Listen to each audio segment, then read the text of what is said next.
Should probably think about some new card imagery. I've been using these homemade Zeor TV cards for a long time now. I mean, they're fine. I'm like 70% proud of them.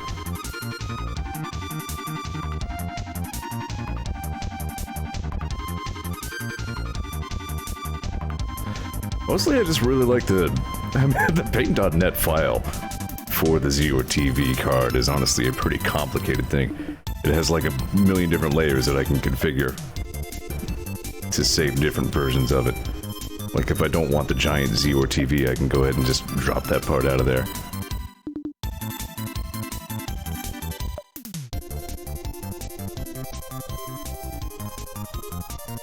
Curb.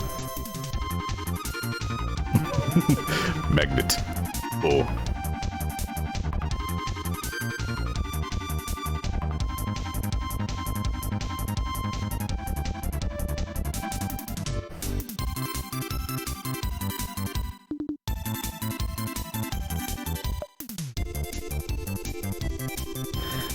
Feel a little bad for missing, Blaster Master, Zaster, Thraster yesterday, but yeah, I wasn't feeling it.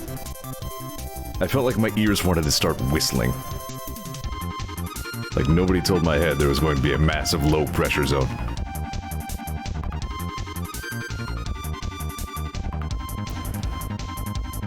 It was like any... I mean, treble sounds were one thing, any bass sound made it feel like my entire head was just vibrating, you know what I mean? Wasn't a good time. Don't recommend. And yeah, the thing I'm specifically recommending against is having a human head. Can't recommend against that enough. These things are a pain in the ass.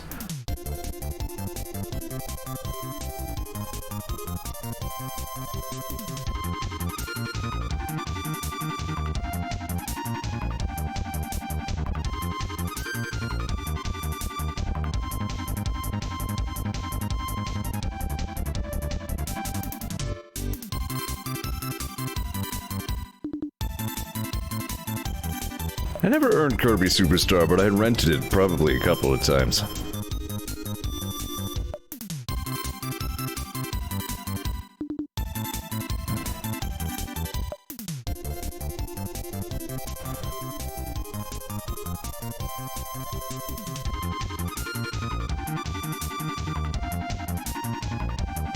It was one of the first games I came around to when, you know, I got a computer and started experimenting with the Super Nintendo Entertainment System licensed Nintendo product. Remember using my... Oh, there's no telling what brand that controller was. The first joypad I had on the computer. And I remember, the drivers would, like, blue screen the computer when you went to shut it down or restart it. I remember the first time my computer just turned to a blue screen that said an illegal operation has been performed. Like, oh god, what happened? What did I do?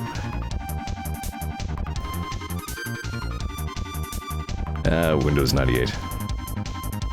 I really, truly do miss those days.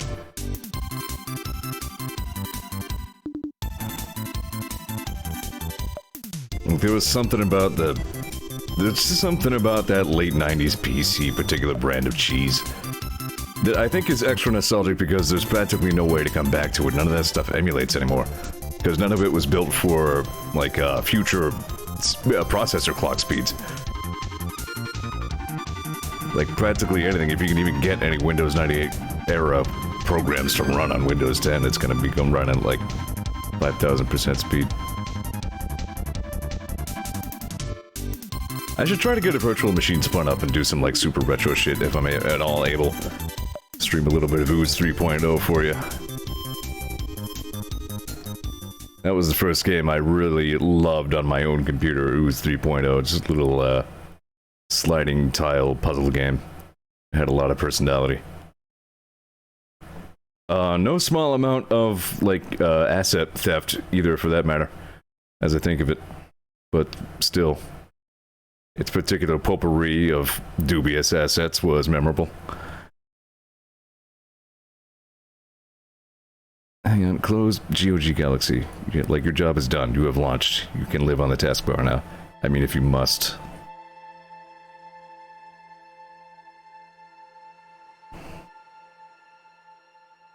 Anyway, it's disco time.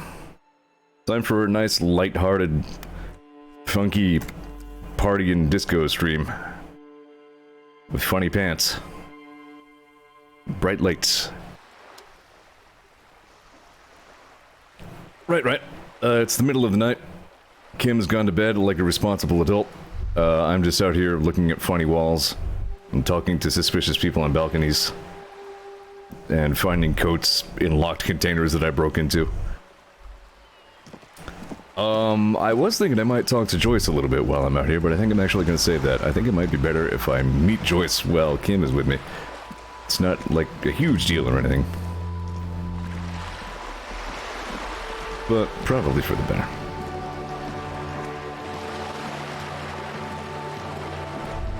Well, yeah, I mean, Galaxy launched itself when I launched Disco Elysium. It makes itself part of that process now.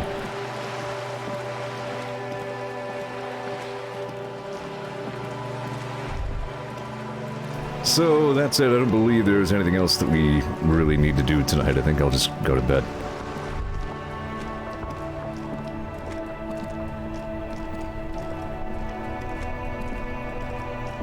Is there anything else I want to do? I wonder if Kuno's still out and about. I don't know why I wonder that. I think just because, like, I know last time I gained Kuno's respect, I guess? Because I convinced him that I respect him? No, nope, he's still here. He probably never sleeps. Hey, Kuno, that's isn't. No, she's there. Never mind. Fuck does Kuno care? I really don't want to talk to him about running errands and illegal narcotics. You know what, maybe I will now that Kim's here, just to gauge how serious... Kim is not here.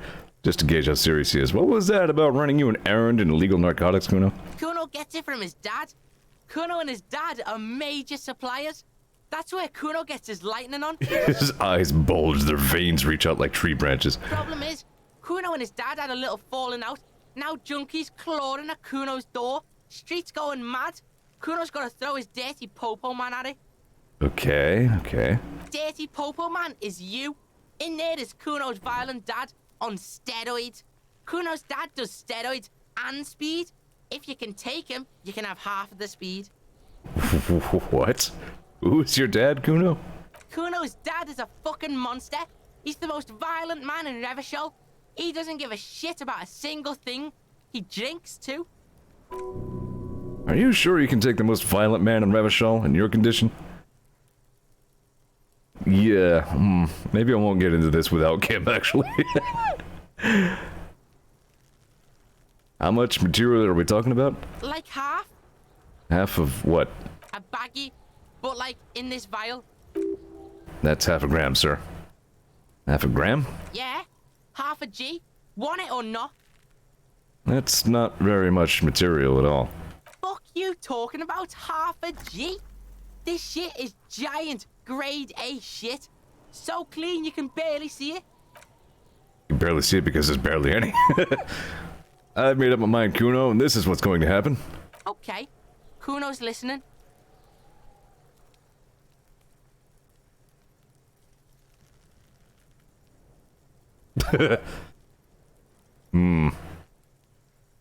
I can probably change my mind about this later.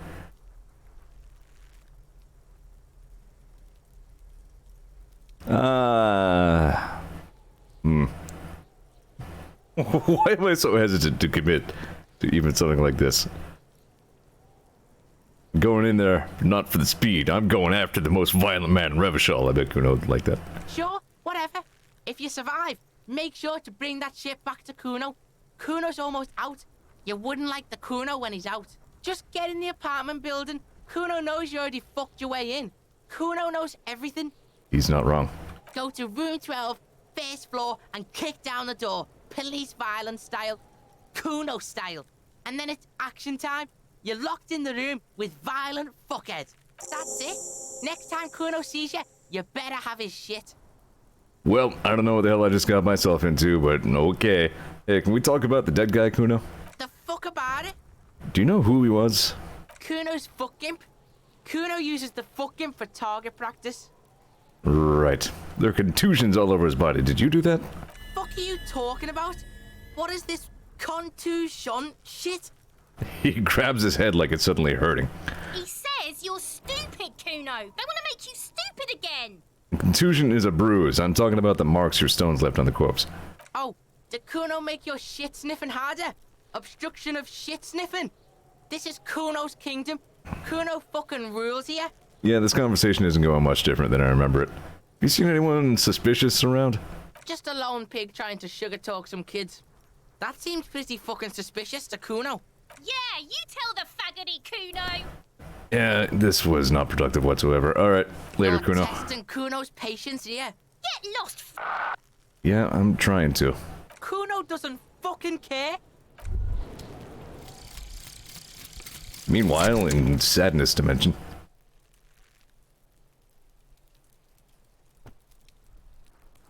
It's not reading this. It read this last time.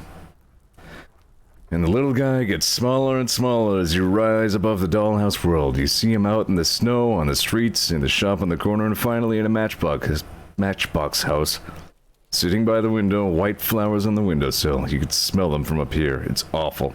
A white morning, a modern death. Divorce or something similar. All you can do is put more distance between you and him, make him smaller, make him less you. Oh, I can actually zoom the view out further now. That's not bad. And all motor risk caps raised by 1. That's a decent benefit. I'm already working on Kingdom of Conscience.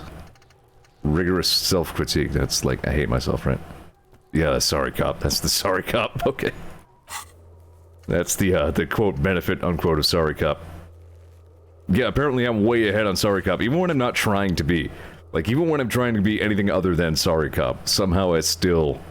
I just have so much to be sorry for. God, I suck.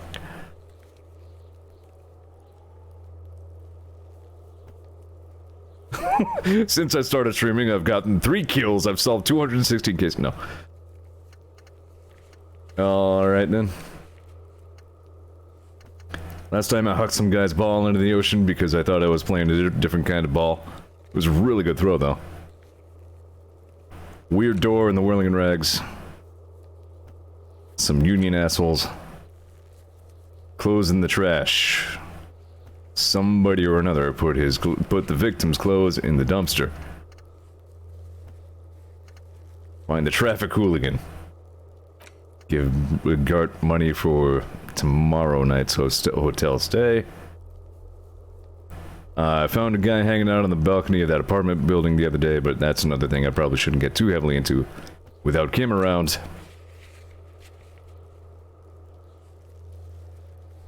Get some speed from Kuno's apartment.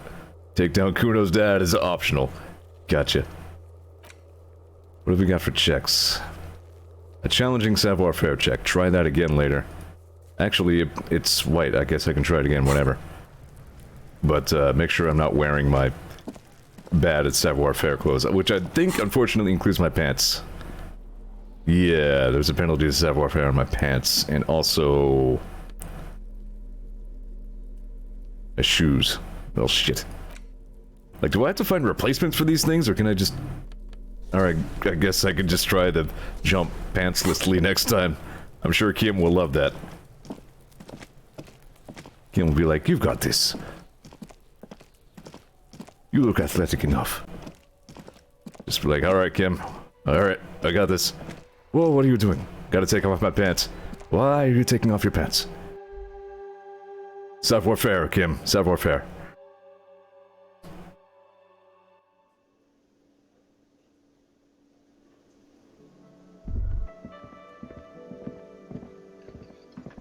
I can talk to this guy? Hi, it's me, sorry, cop. I've got a bag of junk. Oh, there's the electrochemistry check that I didn't get last time for some reason. That sugary black rum stain on the counter makes you teary-eyed with joy. It's almost touching how syrupy and sticky it is. How long have you been up already? Pretty long. Let's not do this. Oh, excuse me, do you have something better to do than lust for sweet syrupy rum and lemonade with a twist of lemon, maybe lime? Who cares? Just rum? Maybe I should lick it before? No, just no. We're not licking crusty dried rum off a counter. Jesus. I would like to think that even I used to have more dignity than that at some juncture.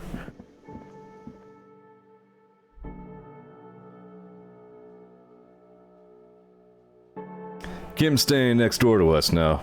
He sold his sweet spinners so I could stay here and not freeze to death as Hobo Cup.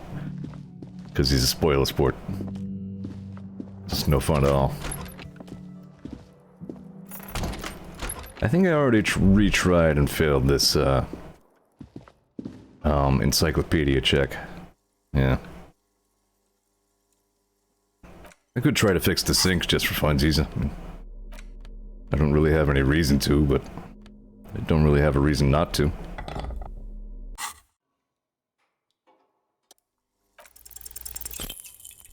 The chain cutters slip out of your hands as you attempt to twist the faucet into place. Well, you know one thing for sure, you are probably never a plumber.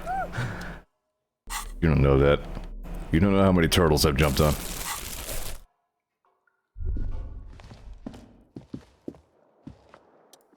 The bed is cold and not particularly inviting, but it's yours. The sheets look awful. Alright, well... yeah, let's see what subaquatic horrors await us. The sheets feel at once coarse and clammy against your skin. I think I know that feeling. The bed sags beneath your weight as you stretch out and finally close your eyes. The end. Sorry, Cup. Died of lupus. And beer. And then sleep doesn't come. Boy, do I know that feeling lately. But I want to sleep. Obviously, you're in bed with your eyes closed, but it's not happening. Why? We did not talk to Rich Harbor Lady yet. No. I decided I would do that with Kim around. Maybe it's the bed's fault? The blanket barely covers your toes, stretching out over your soft belly. And there's your body there, here. Intimate and warm, breathing. Under your thrumming eyelids, you see a dizzying array of colors. You won't get off this carousel quite so easily. About the pillow. Its synthetic filling is separated into hard lumps. The pillowcase smells oddly. It's a little better. Colors, scenes, and half-formed phrases still litter your mind. This writer is so good at describing that friggin' semi-conscious delirium state. Part of you is still trying to solve the case, isn't it? No more thoughts. Sleep now. Your breathing steadies. A great silence washes over you, until your eyelids twitch in your sleep and images start forming. I don't like images. I don't want any.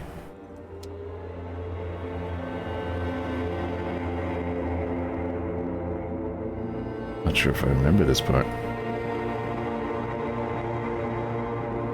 Oh yeah, now I do. Disco.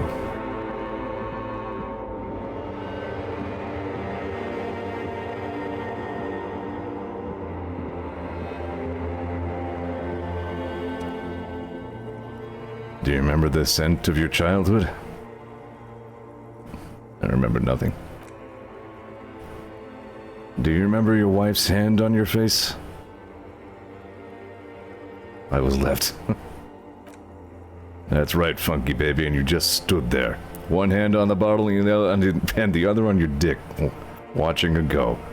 Let it all be dragged away from you. Tell me, where are your friends? Human beings have friends, Harry boy. Where the hell are yours? I don't want to come back. They were only cramping your descent into the abyss. Now they're gone. 3 times gone and never coming back. All of it. You failed. You failed me. You failed Elysium. What is Elysium? Everything. The Pale and the Isolas. On the surface, the outer magnetosphere. Burning, furious truth. 8,000 years of written history. You really dropped the ball, Harry. 4.6 billion people. And you failed every single one of them. You really fucked up. I've talked to you before. No, Harry, you were just talking to yourself. That's all you ever do, even in your dreams. And the act is wearing thin, the spots of the disco ball fade around you. You'll be back in those cold snakeskins in no time, sweating up the bed. Stinky boy. I can come back from this. You're not coming back from shit, thrashing around in that high conductivity state of yours, bumping into things and acting like a clown. Who are you kidding? My mind is tired and broken. Your mind is what now? I can't hear you. The rest is just a word dream, jumbled up garbage. The pictures are gone. The bed rises to meet you. A thin, sleep-like state, more glass than velvet, grinding in your head. Something is wrong. Sleep shouldn't be this bad, this dry, this unnourishing. There's something wrong with your thoughts, some kind of new type of hangover. God, there's another type? Oh yes, party boy, and it's worse than the one before. Just think of all the shit you saw. Here it comes too, so soon already. A silent alarm goes off in your head like clockwork, barely let you sleep at all. Time to get those clothes on, Harry. Time to go work in the shit factory. Ugh, hitting way too close to home this game. Stupid damned consciousness, leave me alone. Get going, buddy. Is that how it's going to be now when I close my eyes? Yes. Wait till you see the one with the chick in it. It's gonna be a good one. Feel even worse this morning than you did last night. What the hell is going on with me? You mean why are you so tired? Too tired and down to even think? It is worrying, isn't it? You can't be a detective like this. Detectives need to be able to think. Why is this happening? It's just that your heart has finally pumped all the speed out of your system, Buster. Time to get some more. Don't do that. Stay strong. The hangover will wear off. You don't need to keep doing this to yourself.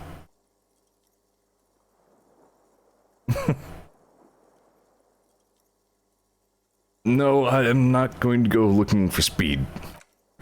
Are you sure? Ready to live as this pathetic shell of yourself for days? Basically a week, let's be honest. 2 weeks, maybe 3, you won't make it. Half the town will be dead by then, you'll be fired.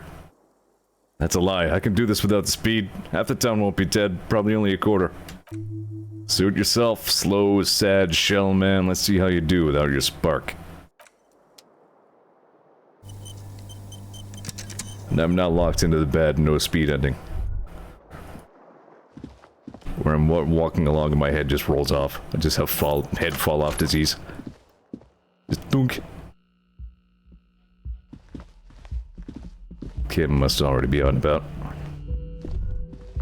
Strikes me as an early riser.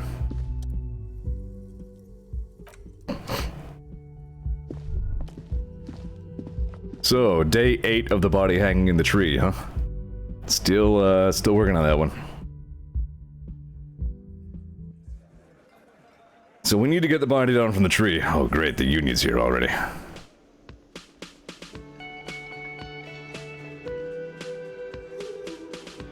What's up, Kim? Morning. Looks like we can get to work at once. The union must have turned up. They look rowdy. We should talk to them. So why do we need to talk to them? Everything points to the dock workers union. The belt used for hanging him, tracks in the mud, the circumstances in Martinez, my preliminary information. Which may, of course, all be wrong. But we still need to talk to them, and it won't be easy. Yeah, it really won't. These guys are... they're a bad time. What do you mean, rowdy? I mean ungovernable. Martinez isn't exactly enthusiastic about the RCM being here. They prefer to be policed by the union. These men here, men who drink beer for breakfast, there's talk of an armed wing of the union called the Hardy Boys, who are responsible for state policing. I think it's them. Are these the men Gart told us about yesterday? I completely forgot. Sorry, I had a rough night's sleep. It's them by the looks of it. Loud and nasty, just like the manager said. One loose thread less to worry about, and one big problem to replace it. There are so many of them. Should we maybe call reinforcements? That would just escalate tensions. No captain would sign off on it. Solving one murder isn't worth a conflict between the RCM and the Debarders Union. Yeah, maybe no. In fact, even the death of 2 detectives might not warrant an all-out war. So let's keep a cool head. That bad. Okay. Alright. One more thing before we do. We don't have to talk to them immediately. We can walk right past them, continue with our business. Good. Power move. Purposefully concentrate on something else first. Yeah, streetwise. Zoom right past. Do it on your own terms. But aren't you curious to know what they had to say about the murder? They're in no hurry to leave. They think they own the place. Anyway, I leave that choice to you. Whatever you decide is fine by me. Yeah, well, maybe let's not do that right now. How you doing, Gart? Can I help you? Another thing. Great. I love those. Yes? Alright, good talk. Hello, old lady. Just a moment. And there's no public phones nearby? The closest phone booth is down the coast. Sorry for the inconvenience, ma'am. The cafeteria manager appears genuinely apologetic. It's fine, I understand. Thank you anyway. I'm glad to see you again, dear. Lady is distressed. Perhaps something more upbeat might cheer her up. Howdy, Alina. What's kicking? No. Good day, ma'am. Everything all right? Please don't trouble yourself about me, sweetie. I was just hoping to make a call, but the Whirling's phone line isn't working. The union office probably has a phone, but I can't really get there. Or to the phone booth down the coast. And Gary's phone is dead too. What's wrong with the phone line? The manager was vague about it. Somebody did mention that there are copper thieves in the area who like to take the phone wires. Yeah, I don't think Kim makes a habit of just letting any old civilian use his motor carriage's radio to make phone calls. Why would he be vague about phone problems? This is something to look into later. Ask Gart, maybe. Why did you need to use the phone anyway? To let the young woman who's house-sitting for us know that we may be delayed. Morel, my husband, and Gary were supposed to get back by Monday night, but they're still missing, and I haven't heard from them. I was also hoping she'd heard from Morel. Okay, I'll bite. Has your husband gone missing before? That's just it. This isn't like him at all. He always plans his expeditions so carefully. But you have more important things to worry about. She glances out the window towards the bay. Tell me more about Morel. Looks, character, your relationship. Oh dear. I'm not sure where to begin. What does he look like?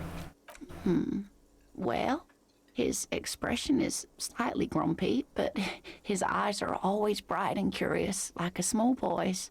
And his palms are quite coarse from all the field work, but he's quite gentle. It's always a challenge to describe the person you know best in the world. Let's try again. If I were trying to meet him on the street, what would I look for? Oh, well, he's a bit shorter than you, but with a larger frame, and he has longish white hair, usually a bit uncombed. You might say wild, even. The lieutenant pulls out a notebook and begins jotting down the woman's description. One other thing, he'll likely have all kinds of field gear on him, even if he's not out in the reeds, you know, just in case. I think I have all the information I need. I hope I've been useful. So your husband is some kind of scientist? Oh, yes. A zoologist. A cryptozoologist, to be more precise. What is cryptozoology? It's a pseudoscience that attempts to legitimize research into mythological beasts and urban legends. That's one opinion, yes. And people are entitled to their opinions. My apologies, ma'am. I did not mean to undermine your hobby. It's not a hobby, dear. It's a subfield of zoology, one specializing in animal species that are so exceedingly rare that many assume them to be extinct or even fictitious. Searching for such species called cryptids is difficult and often thankless, and frankly, many scientists are too lazy to do it. Universities these days are rarely interested in supporting real research. Okay. She's completely internalized her husband's struggles. They are her own. Ah, yes. Now this is why you want good suggestion skill. Tell me about cryptids. Damn it. want to know everything about cryptids. Living cryptids, extinct cryptids, marine cryptids, land cryptids. Bring it on. We don't have time for Cryptozoology 101. Let's get back to work, shall we? Fine. Nope. Not dealing with the Hardy Boys. Nope, nope, nope, nope. Nope.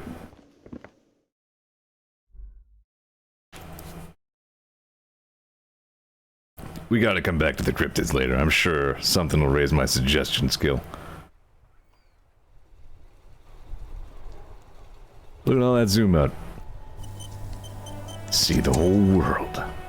Oh yeah, we can also check up on the serial number of the boots from the body.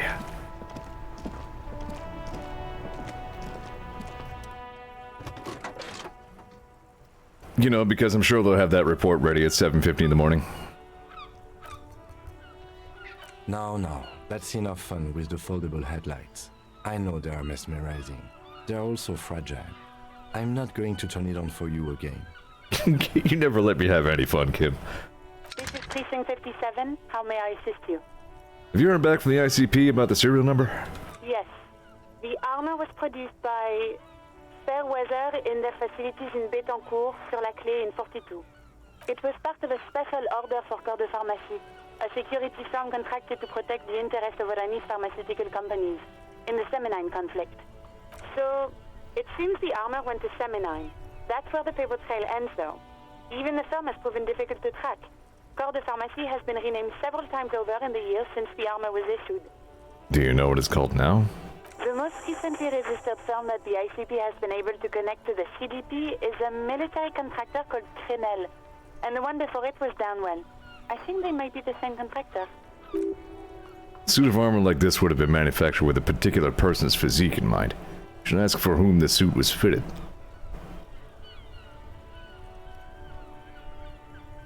A suit of armor like this would have been customized to fit the wearer. There must be a record of the person to whom it was issued. Yes, but the ICP tends to be reluctant to share private sector records. I could try to talk them into it, though. This is a fun challenge for her, an opportunity to contribute beyond doing her job by rote. She'll gladly put in the extra effort for Team RCM. Yes, thank you, officer. I really appreciate your efforts in this case. Glad to help. Call back tomorrow. Hopefully I'll have more for you then. I'm not sure if I passed a check previously to get that, to get this second phase of that particular side investigation. That's interesting. Alright, so check tomorrow, see if we find anything else, anything out about the owner of those boots, because, I mean, he's our dead man. 57's over and out.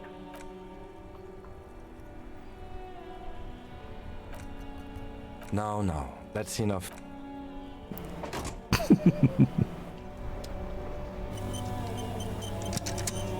Alright, I'm gonna try this conversation with Kuno again, see if anything changes now that Kim is with me.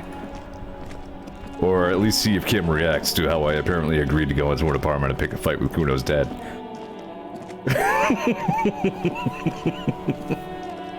So, Kim, I stayed up a little bit last night. I got a couple things done. No, body's still in the tree. I'd swear it's changed colors even worse. Okay? The fuck about it? Your test. Get lost. Alright, I don't think I can even have that conversation. Alright, well, either way, there is other business to take care of at the apartment building. I should probably... Yes, I need to be getting into the harbor, like, early.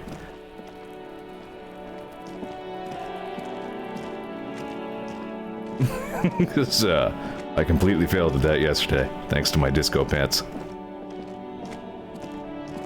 Off the top of my head, I cannot even think of where you would even get other shoes or pants. They come from all over the place.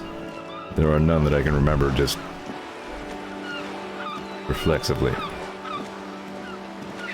I mean, besides the Fallen sneakers, which are $50. Really good shoes, though.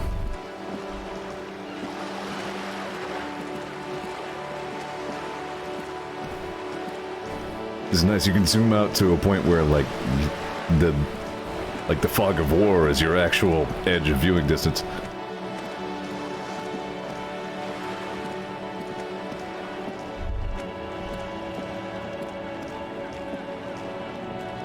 Oh, that's right. Kuno offered to sell me some pants, didn't he? I didn't even really think about it.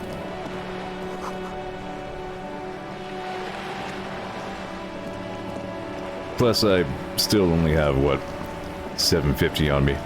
How much do I need for a hotel stay?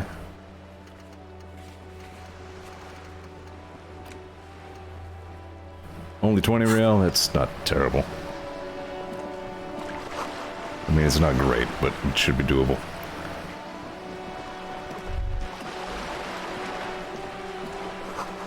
Real is a good name for a currency, by the way. Ah, yes, drugs. Love drugs, kid. Do you love drugs? I can't get enough of those drugs. Your room in the whirling isn't much bigger than this loop. This is worth more than you will ever earn in all your life. Shadows on the water, green plants under the calm surface. Yeah, you can see some kelp swimming around down there. A striking woman leans against the cabin top of her sailing boat, smiling as you approach. Her green raincoat glistens with droplets. A silk scarf is tied around her throat. Good morning, officers. I'm Joyce. She extends her hand in greeting. Joyce L. Messier. I represent the board of Wild Pines, the owners of the harbor. You gentlemen must be from the RCM. She steps closer and holds out her hand over the railing. I like Joyce. What gave us away? Nothing, honestly. I've said it to every drunk in town, and you're the first one who's responded. Relax, she meant it in jest. I'm glad to see you here. I was dispatched to handle a strike, not a lynching. Anything I can do to assist the RCM in this matter, I will, gladly. That is good to hear, madame. My colleague will take the lead on this interview. I should let you know that he is recovering from an unusual medical episode. Very unusual. But I can assure you of his ultimate competency. That's very nice, Kim. Wild Pines, by the way, seems to be the company who was employing our victim. There's a trace of irony in his voice, mischief even. Lieutenant is hatching some scheme. How interesting. I wish you a swift recovery. In the meanwhile, you have my full cooperation, and the full cooperation of the Wild Pines group. It's hard to get a read on her precise disposition, but she appears helpful. You're on a boat. Why, yes I am. She looks at the deck under her feet. Green and white sails flutter overhead. Not a lot of people on boats, are there? Of course there are. We're on an archipelago. How else are you supposed to get around? I mean, that's fair. There is a pinch of defensiveness in her voice, but it is playful. Wait, we're on an archipelago? Yes, we are. We are on Le Caillou. Caillou? I thought we were in Revachol. We are. And the city of Revachol is on the island of Le Caillou. Understood. About this boat of yours. I think I have a handle on the boat thing. Good. Tell me about Wild Pines. What do you do? What we do? I'm afraid I don't speak for Wild Pines as a whole. It's a giant undertaking. So what do they do? The Pines' core competency is logistics. Container shipping, freight, that sort of thing. See those airships there, blinking? Those are the shipping side of things. You don't get to see the airships. And that is the terminal. Another subdivision deals with energy, oil and gas exploration, offshore platforms. Got it. Tell me something else. What can you tell me about this strike? Everything. Right up to, but not including, trade secrets. Wait, what if I want to hear about trade secrets? First, you'd have to repeal the Emergencies Act of Trade in Elements. That gives me the right to silence. It's quite the octopus. Wouldn't want to disturb an octopus. Better let it be. I am glad you see it that way. To repeal the act would mean repealing the coalition government. The one that leases you the right to police West Revachol. Be shooting yourself in the foot, in other words. But I am derailing us. You wanted to know about the strike. What is your role in this, precisely? I believe the official title is Senior Labor Negotiator. In practice, I'm a grocery clerk. I relay the union's demands to Wild Pines and return with Wild Pines' counteroffer. And how are the talks going? They're not. That's the problem. The union stopped all negotiations a week ago, after that awful lynching took place. Now they won't even let me into the harbor. There's a 2-meter-20 racist behemoth blocking the gates. You must mean Measurehead. Yes, Jean-Luc Measurehead. So the Union stopped negotiations after the lynching, even though we suspect the Union of having done it. How were the talks going before the lynching? Let's say I was not making the kind of progress I'd hoped for when I first arrived. And when did you first arrive? I arrived 3 weeks ago. Yes, in the middle of February. The bay was still partially frozen then. I prefer to do these things on site, like the RCM. But the strike began in December. I wasn't the original negotiator here. I took over after Mr. Gaumont hit a wall with Mr. Clare, the union boss. Mr. Clare refused to speak with Gaumont despite concessions he'd granted the union in prior negotiations. This isn't the first time the union has gone on strike. Heavens no. There have been 2 prior strikes. Both times the union won significant concessions, including overtime pay and a medical plan. This time their demands are more, I guess you could say, aggressive. What are their demands? There are leaflets everywhere, and banners. What did they say again? Oh yes, every worker, a member of the board. Most of the workers probably don't even know what that means. Seems like they have no idea about business. In its defense, another said, demand democracy. Pretty tame stuff compared to every worker, a member of the board. Yeah. Most of them probably don't even know what that means. Fortunately, they explained it. Every time the Wild Pines group makes a decision about anything, it needs the signature of each of the 2,200 workers in its Martinez terminal. Wow. Just so you understand, this is but one of 22 terminals owned by Wild Pines. Essentially, not only are they kings of the company, they are also kings of the 72,000 employees of Wild Pines Group.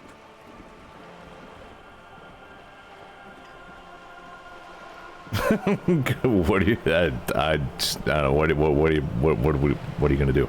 I'm not sure. Naturally, I assume that was just their opening position, a hard-nosed tactic with a side of mockery. But there's been no follow-up, just the same nonsensical slogan repeated over and over again. And now, people are getting lynched, I hear. Behind the whirling in rags. A disastrous situation if there ever was one. Excuse me, from whom did you hear about this lynching? I first heard it from the boyer at the gates. The one whose very name advertises his aversion to work. I think he said it was, "Call me mañana." This checks out. Mañana, by the way, is Spanish for tomorrow. So basically, his name is like, yeah, whatever. I'll get to it later. The scabs at the gate. Did you put them there? The scabs? You mean the huddled masses of Jamrock come to plead for work where the union refuses to? If they were organized by Wild Pines or its affiliates, then it would be a company secret. I could not share it with you. Not right now, at least. It's implied she's open to discussing this matter with you at a later occasion. Tell me about this union boss, Mr. Clare. Everard Clare is a man of the utmost integrity. If you can say one thing about him, it's that he always puts the interests of the workers first. Really? Of course not.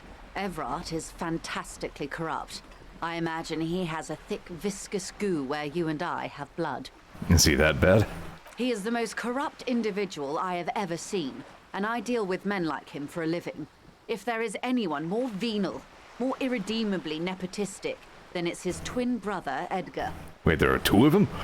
Yes, Edgar looks exactly like his brother, except for that lazy eye. He also talks exactly like Everard does, and when one's term as foreman is up, the other takes over. It's how they circumvent the term limits, you see, with a funny little switcheroo. While in office, they've embezzled God knows how much of their workers' dues. What about the union itself outside of the Clare brothers? The Débardeurs Union was once a perfectly normal institution. 20 years ago, anyway. It must not have been easy to establish under the Emergency Act, but they did it. I can respect that. Organized labor at its best, as they say. Then something happened in the local chapter elections. The brothers Clare came and transformed it into a... how do you say? A mob. The debardeurs are a crime syndicate. Sad as it may be, I suspect we'll be forced to cooperate with them. Refreshingly honest, officer.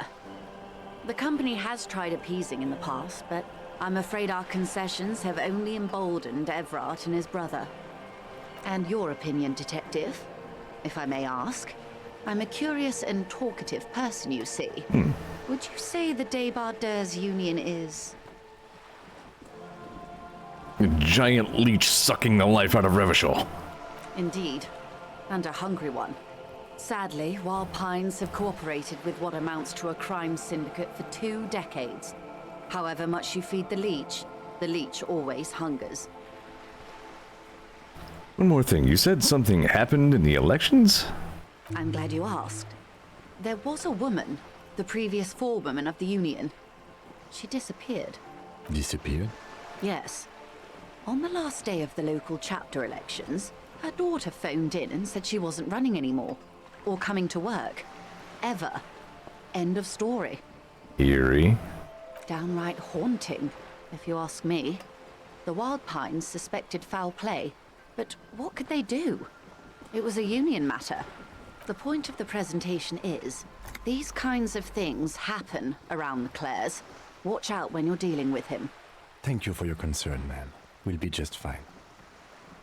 What happened to this Galmont? Mr. Clare told him to... how did he put it? Fuck off, midget. Gaumont is short of stature, you see. Okay, then. Yes. Keep in mind, this is a negotiator Mr. Clare has worked with before, and who was more than fair with him and the Union. That's all I need here. Let's change the topic. Of course. How else can I help? What can you tell me about this lynching? Quite a few things, I'm afraid. The information I'm to share with you includes sensitive trade secrets.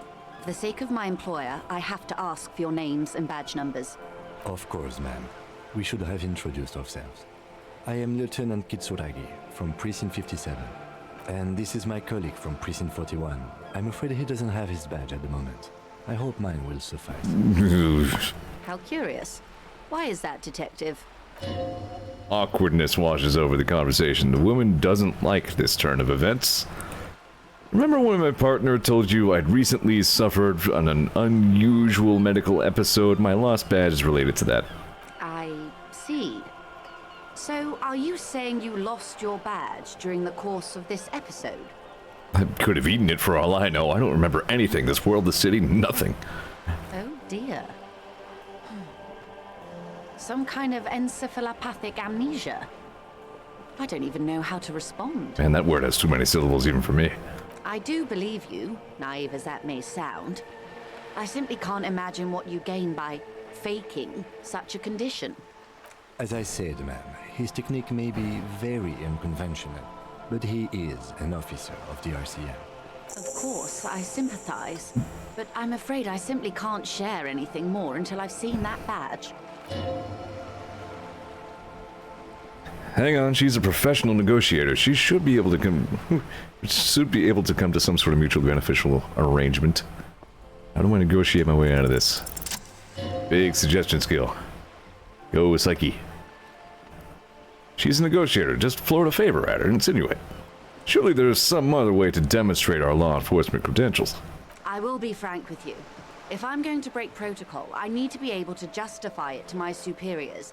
They're going to want to see something very tangible. So a minute after Zero said in chat, "Hi, Cat," Daisy came in. I think she says hi as well. To everyone, just broadly speaking. Daisy just says hello. Anyway. You're in, but expect her to drive a hard bargain. Like what? Reports from inside Terminal B suggest it's a hub for the local drug trade. This is an open secret in Martinez. The Union controls the terminal, so it goes to reason. They're profiting from this trade. The company has tried looking into this matter before, to no avail. Perhaps someone with your authority and resources might turn over the right stones. Or you can recover your badge, Though if I may be blunt with you, it sounds like that may be a lost cause. So we're just being like... She's like buying our police work here, I guess. Detective, a word in private before we continue. Excuse us for a moment, madam. Excuse me for a moment. Conscience. The kingdom of conscience will be exactly as it is now. Moralists don't really have beliefs. Sometimes they stumble on one, like on a child's toy left on the carpet. The toy must be put away immediately, and the child reprimanded. Centrism isn't change, not even incremental change. It is control over yourself and the world. Exercise it. Look up at the sky, at the dark shapes of the coalition airships hanging there. Ask yourself, is there something sinister in moralism? And then answer, no. God is in his heaven. Everything is normal on earth. I think if I come across as a centrist, it's just that I don't like to debate these things. Like, as soon as centrism came up, I'm just like, you know, I've been a centrist for most of my life, but recent events kind of blew the lid off of some things that I've, you know, become a little bit more worked up about. But anyway. This is not going quite as I hoped it would, Detective. How did you hope it would go? Honestly, I was expecting you to use your unorthodox technique to keep her off balance, and you know, not volunteer us to be her henchman. So we're henchmen now? This woman is running circles around us. She might have known about your misplaced badge all along, or she's simply an adept improviser. Either way, we've played straight into her hands.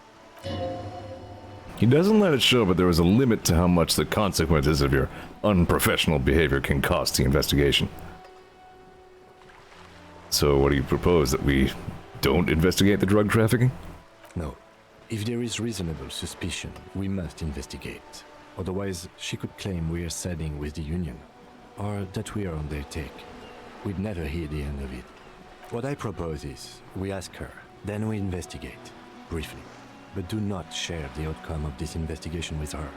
We tell her it's done, and demand for her information on the lynching.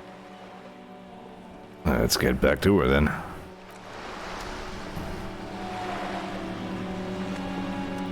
You're back. Good. What can I help you with?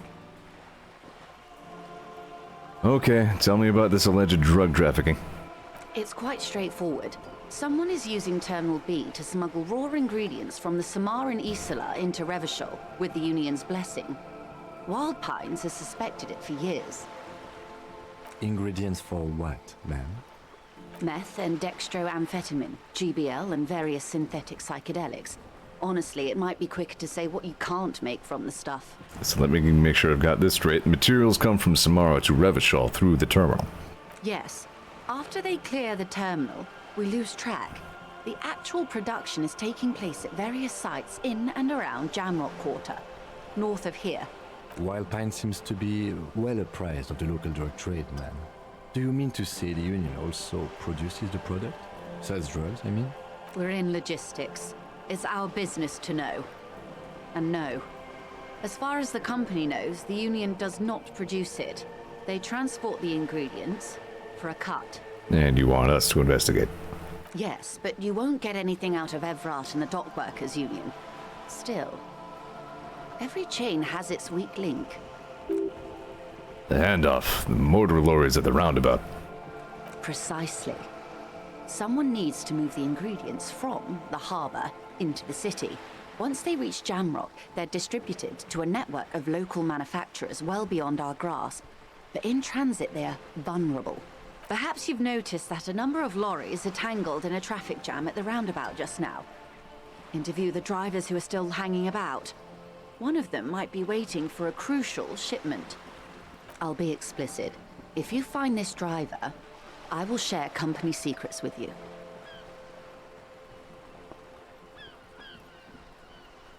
It's no coincidence that the lorries are stranded there like that, is it?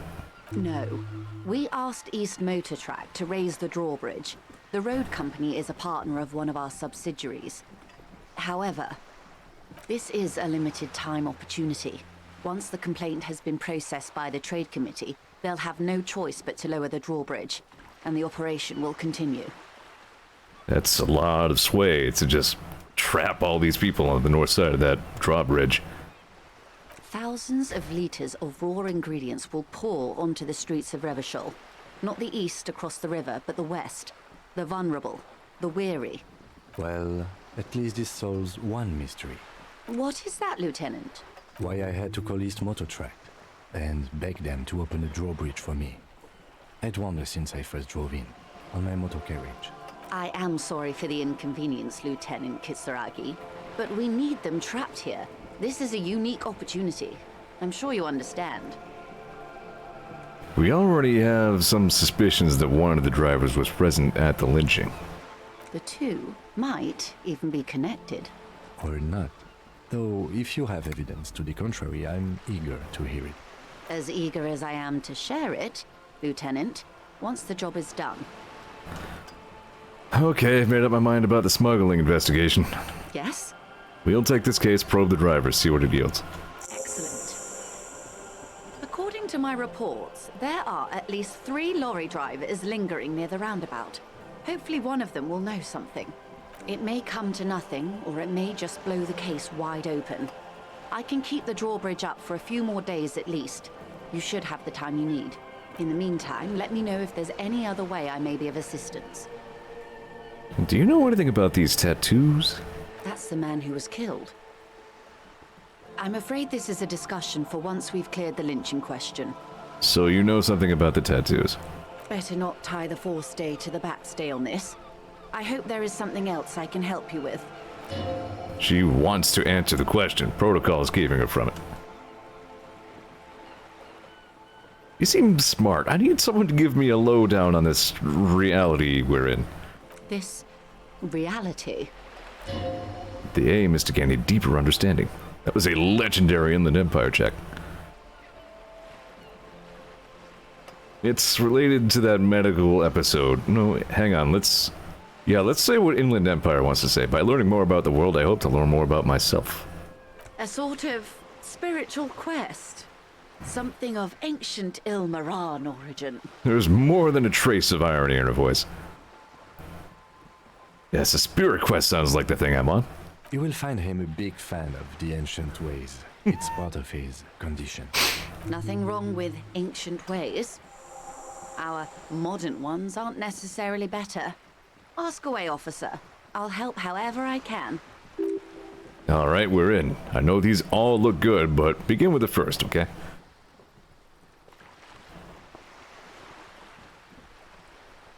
Very low conceptualization skill. I'm regretful of that. There is one conceptualization check that I would love to pass, if at all possible. We'll have to see how it shakes out. There might be, for that particular check, there might be other factors that make it easier later on. Let's see, so where are we? We're in Martinez, baby. Uh-huh, and what is Martinez? Martinez is a district of Revachol. A very small district tucked away near the industrial harbor, north of the 881 and Jamrock. You would be excused for not knowing about it. Unimportant, they say. Forgotten, even. Shelled to smithereens during the Revolution. It has its charms, just not this time of year. Tell me more about Martinez. I'm not a good ambassador. I've only been here once before, as a teenager. Not a lot has changed. There are ruins, a terminal, fishing boats, reeds, boys with boxy shoulders. A brief spike of longing in her upright body, the dots under her eyelids shake. This place used to be a province, a workers' resort before the city swallowed it and the artillery did its work. The reeds are the real star of the show here now. The further down the coast, the wilder it gets. You mentioned a sea. What sea is this? It's not really a sea, it's the Bay of Revachol. And the bay feeds into the ocean. Are we near the ocean? Yes. We're on an island in an ocean. the world's largest body of water, the Insulindic. Vast, lukewarm, and unknowable, flowing in and out of sight. What's the name of this island? Caillou, as you already know. Ah. Imagine a pebble. A smoothed-over pebble amidst a great blue sea, misshapen, cracked. The cracks are the river Esperance. We're in the delta of this river, on the 6th branch, the Martinez distributary. It's clear this pebble is of enormous value to her. And to humanity at large. Okay, that's Martinez. What's Revachol? Revachol? Revachol is what you call a city. What kind of city is Revachol? The great kind. As if it's self-explanatory, beyond patriotism, a fact. What makes Revachol great? History, detective. They built this city to resolve history. Our part in it, at least. Our centuries. When was Revachol built? In the DeLorean century. 380 years ago. Wow. Okay, who built this city? The nations of the Occident, or migrant workers from Seminine and Ile-Marat, depending on your creed. This is one of those cases where, like, as a real-life, present-day American, it's still... like, nothing in America is 380 years old, except for, like, rock formations. You know, and, like our American civilization as we know it is not that old. It's still weird to think about sometimes. As compared to, like, anywhere in Europe, which can be traced back to, like, pre-biblical, like, it's crazy. Why will it resolve history?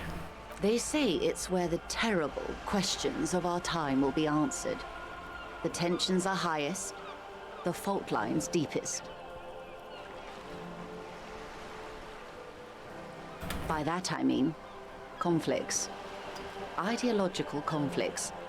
The stuff of men. Thomas says if you are over 25, you have existed more than 10% of the time the United States has. Why'd you have to hit me with that? Holy crap. That's too much information. Alright, so, like, why here? Why? We are standing on a fertile, self-sufficient island, able to sustain up to 200 million people. It's a big fucking In island. the middle of the Insulindic Ocean, the world's connective tissue. It's where the money is. So we're, like, at the very heart of the world. Oh, we're quite a way off. About 22 kilometers from the center of the world. Our soldering iron is the bank of the world building. The bottom floors are Insiacom. Coalition government, Insulindian Mission Command.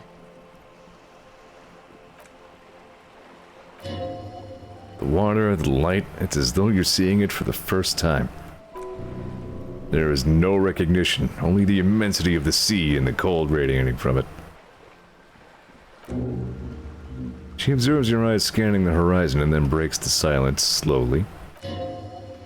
This is one thought you need to complete. Where are you? Was there something else you wanted to know? I remember something about a lowdown. This has been informative. Thank you, ma'am. I'm sure my memory-impaired partner has many more questions to ask, about even more fundamental aspects of reality. Might I suggest not asking them all right now? Ma'am, Monsieur will be here later too, and tomorrow. Isn't that true, ma'am? Absolutely. My commitment here is long-term. Hey, alright, Lieutenant. I'll continue later. It's better not to eat all your candy at once. Indeed. I'm always at your service. Maybe just the one more. It is actually possible to get Kim to just leave you alone for the conversation. You can have it whenever, but I think there's some check or another involved in that. Or you could just come back without him, yeah. 6 kilometers southwest, in the Valley of Dogs, Junior Officer Chad Tilbrook takes aim at a rabid black dog licking its wounds in the grass. To his left, his partner, Emil Mullins, whispers, "You heard what happened at Tequila Sunset in Martinez?" "Yes, he lost his mind," Tilbrook answers, finger on the trigger. "Don't worry, Emil." He pulls on it slowly. Slowly now. "He'll find it again. We always do." What am I? You? You're an officer of the RCM. The Revachol Citizens Militia? Preciso Mundo. Good, and what is the Revachol Citizens Militia? Nothing more nor less than the de facto law enforcement body of post-revolutionary Revachol, Detective. Yes, we are the Revachol Citizens Militia. You said de facto? Yes, that means not de jure. The RCM acts in what is poetically called the twilight of international law, both at the behest of the coalition government and to its chagrin. What do you mean? The RCM's responsibilities are defined by the Emergency, Wayfarer and Aliments Acts, 3 pieces of legislation keeping the city in a, let's be honest, laissez-faire stasis to the benefit of foreign capital. All 3 are good to know when we are out policing.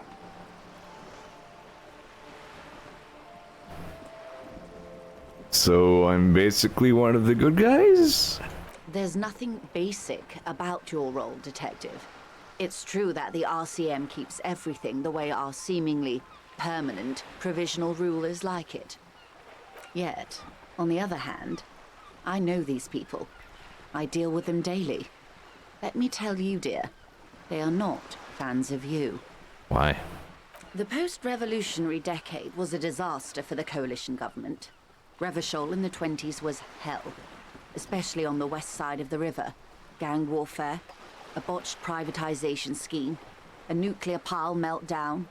They called it the international zone because no nation wanted to claim responsibility. The RCM restored peace where the coalition failed. A true blue citizens' initiative. They will never forgive you. That's somewhat of an exaggeration. In reality, ours is a mutually beneficial arrangement. Revacholians get to keep the peace in Revachol, and the coalition doesn't have to worry about it. Anyway, sorry to intrude. Please continue. Yes, Lieutenant. Permit me to conclude with this. Who you are, to me, is the police. The only legitimate law enforcement authority in Revachol. Thank you, ma'am. And if those authorities drink so hard they need help recalling the basic terms of reality, well... I don't remember her telling her I'm that here to this help. was like an alcohol-related thing. You know, maybe, whatever. Alright, let's wrap this up for now before Kim has an aneurysm. Glad to have been of assistance. The little that I know. Anything else? Thank you, that's all for now. Of course, Detective. Take care. So I gained some new thoughts there. I know one of them was, where the hell are we? Revachol Special Administrative Region Les Cailloux, the Insulidian Ocean Coalition Government. Insulidian Mission Command, name after name, and none of them is familiar. They seem real, but no, something is wrong. You feel like a kid looking at stickers on the fridge. Trouvant, the Apricot Company, World Games 34. You can almost see your hand reaching out for them. Scratch at the corner, see if they peel loose. This feels like the most important of all the thoughts. The one you truly must complete. Alright, so what I'm going to do is hang on to my skill point for the time being, and see if I'm going to need it for savoir-faire. If I fail that check again, I'll burn the skill point to level up savoir-faire and try it one more time. If not, I'll spend it trying to figure out where the hell, like... I'll use it thinking about the world. I need to stand up and use the restroom. You know, like over in the restroom. Not like right here. So, I'm gonna BRB. Thanks for your patience, thanks for watching. Be right back.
I'm back.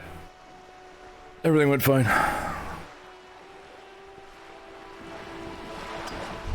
Right.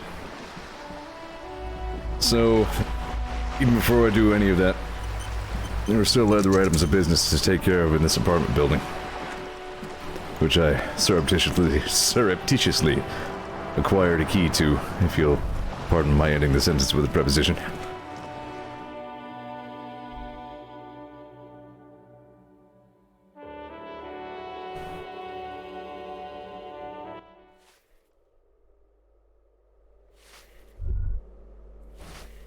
That leads to the balcony upstairs.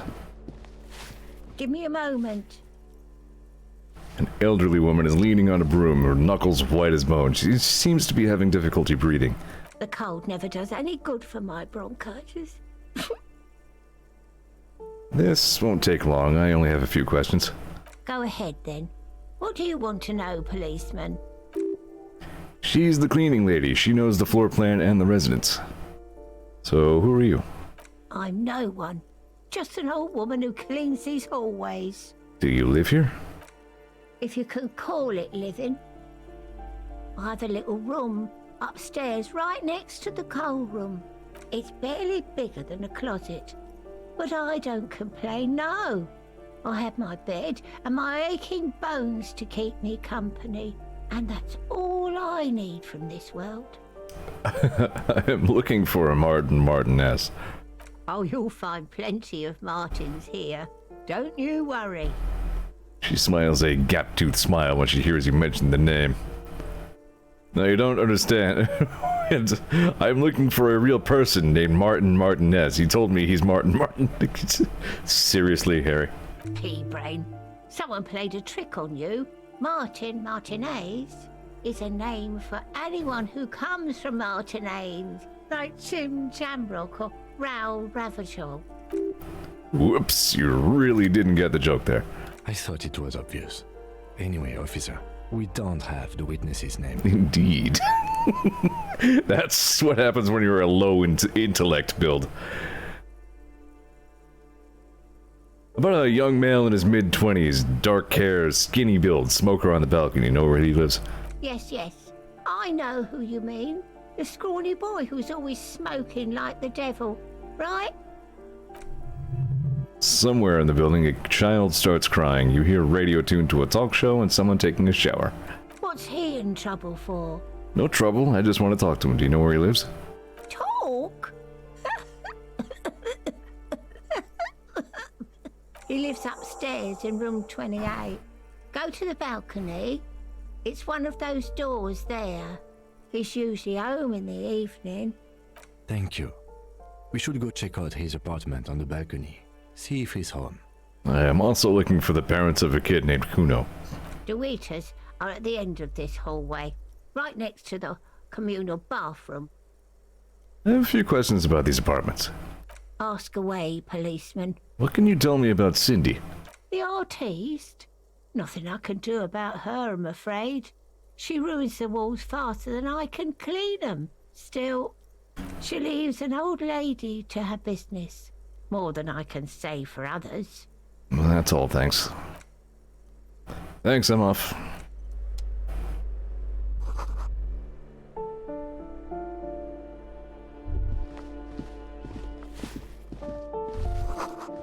We're closed by Martinez Reality Associates.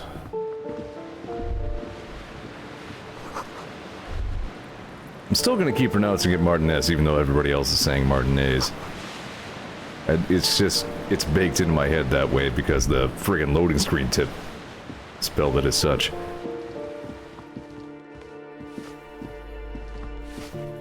Damn it. I like the music in here, by the way. Money. Should probably... Like, I'm expecting to open the door and then just get, like, killed with a shotgun or something. Postcard.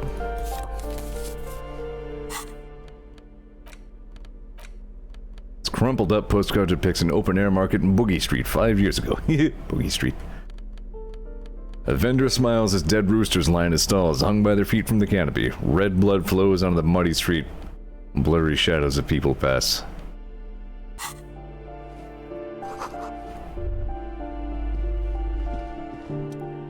Here's someone walking around inside, rearranging the furniture. The number on the panel says number 10. Don't think we have anything to do with number 10. Like, I'm not here to get in anybody's shit. Unless I am. This door has been closed with a padlock. A chalk-drawn number on the board says number 11. A solid lump of metal, but the shackle is deeply corroded. A solid pair of chain cutters would make short work of it.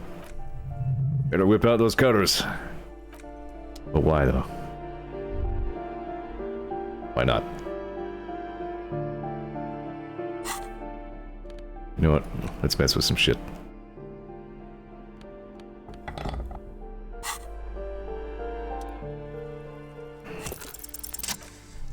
Shackle snaps like a twig and the lock falls on the floor with a little thud. Should be possible to enter now. After you, detective. It's hard to tell what Kim will or will not object to. Actually, to put it another way, Kim objects to less than you think he would. Like, there's really no good reason for me to be breaking and entering into this apartment, yet here we are. The flamboyant poster of a white star, real lithography. Books of critical theory on the monstrosities of capital and such. I think I get some... one bullet. And a lounge jacket with a conceptualization skill, you don't say.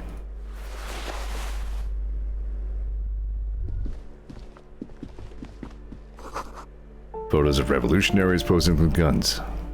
Tama just says, breaking and entering is police work. Fair enough. A plaster cast bust depicts a middle-aged man with impressive sideburns. The name on the plinth reads Krasmazov. Why does this tenant have a bust of Krasmazov in the room? The white star, the photos on the wall.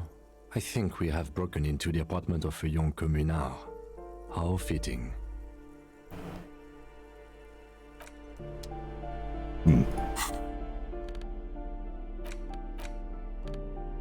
I still just keep thinking of the line. Did anyone ask what you believe in, man with smelly toilet ledger? Alright, I'm getting suggestion skill from this. Like, I just wanted to review my skills real quick. Yeah, I like this coat.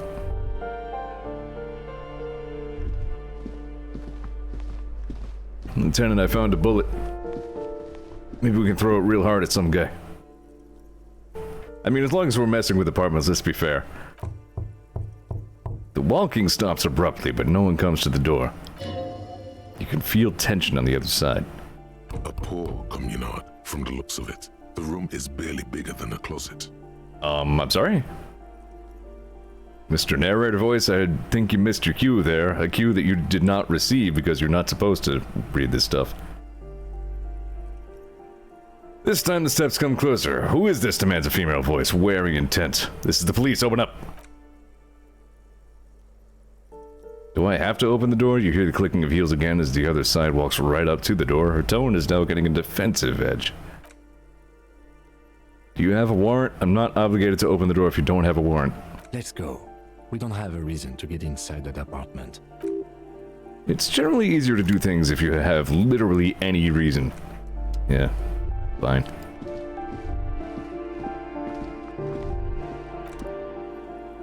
That isn't just a five-pointed star. It's an inverted white pentagram cradled in a wreath of antlers.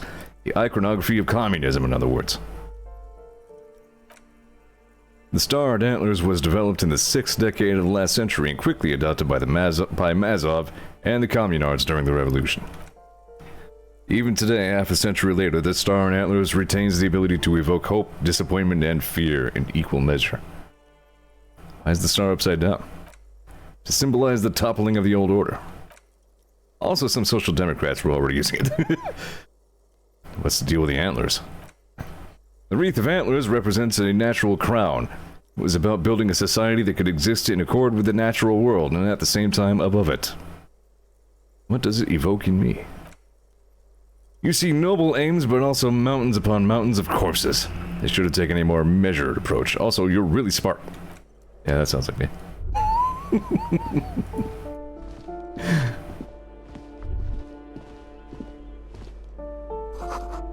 boxes filled with cleaning chemicals. Smells of laundry detergent. Aw, sweet. The auditor. These flip-up glasses were fashionable in the old, but have since lost their popularity. Their thin gold alloy wireframes are reminiscent of, are a reminder of drug-addled bohemian artists. These days, the glasses are only favored by organized crime accountants who desire to look cool. And boom, Hobocop. Who even needs half-flight skill? Not this guy.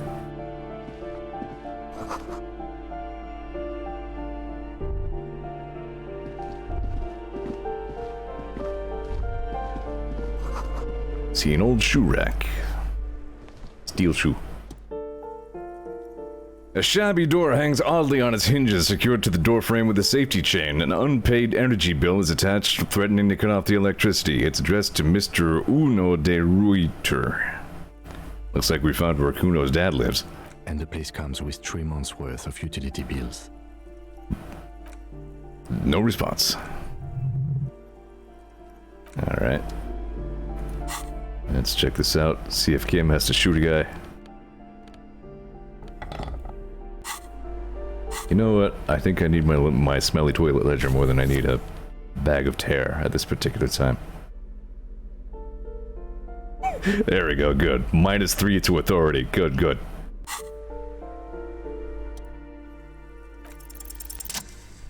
Snip! The cutter goes through them like dead leaves. The links fall to the ground on the other side of the door. I know there's no stopping you, but let's at least make this quick.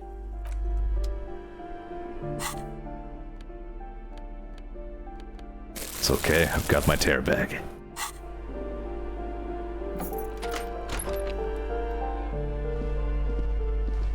I've never seen any of this, by the way. Wait, have I? Why does this look familiar? Just gonna steal some change. A phone book lies open on the table, covering a stack of utility bills. Right next to it, in plain sight, sits a small bottle of amphetamine, conveniently equipped with a straw. Lieutenant, I have located psychoactive substances on this table. Good. Confiscate it. The minuscule amount of amphetamine doesn't interest the lieutenant in the slightest. He listens instead to something in the other room.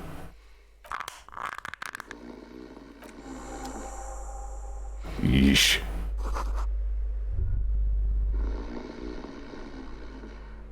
What is that sound? I don't like that sound. Oh. The air stinks with something sour. Oh, good. Let's take some regular black jeans. Actually, you know what? I am wearing these. I'm just gonna take this stinky, sleeping, no bill paying, bad parent meth man's black jeans and wear them. Hobocop.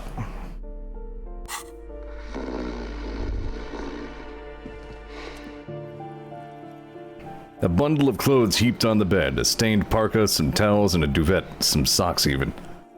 Look at that pile of clothes. Something underneath there is breathing. It's not too late, no one's gonna blame you for backing out. You don't have to do this, just get out. Curiosity's getting the better of me. Your hand touches a greasy duvet covered in cigarette burns and ketchup stains. You hear a growl. There was something alive underneath it. You see a 60-year-old fat red-headed man passed out from large amounts of alcohol and God knows what else. The smell of shit rises from his mouth. You don't have to take him down. He is already down. Is this Kuno's father we're seeing? Well, judging by the color of his hair, I would say yes, it is. The lieutenant's right. The man's unwashed hair bears a familiar ginger tone. Even the hair on his chest is coppery. The light from the window falls into his half-open eyes. Doesn't look like he's going to fuck anyone up anytime soon. No, it really doesn't. This looks very hard to recover from. This man won't be feeding his family anytime soon. Not that he was, but at least he won't be beating his son. A pair of half-open bug eyes is staring back at you from the dark, empty, and frozen. It's clear that the person behind them is not awake. This is serious damage. I'm still not sure he's not dead.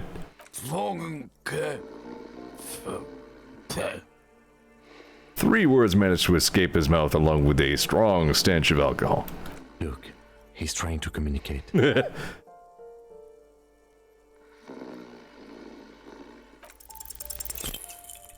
Man groans once again, but his tongue keeps failing him. It's impossible to make out the syllables. A hand emerges from the blankets trying to gesticulate something, and then falls back again, limp and defeated by sleep. A loud snore escapes his mouth. Maybe we should help him somehow? What is there to do? We could turn him on his side so he doesn't choke on his own vomit, but he's already on his side. We could take him to Remedy or Saint-Baptiste, but he doesn't have money for medical services. The almshouse would turn him down. They don't do charity for people who are trying to kill themselves. Besides, he'll be dead in a few.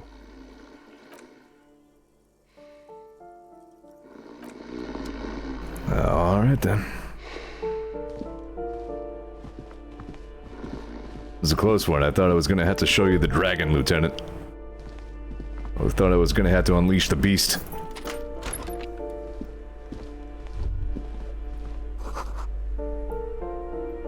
Shower curtains are covered in some sort of slime. Yeah, money. Yeah. Hotel money. But hey, I'm out of those savoir-faire killing disco pants.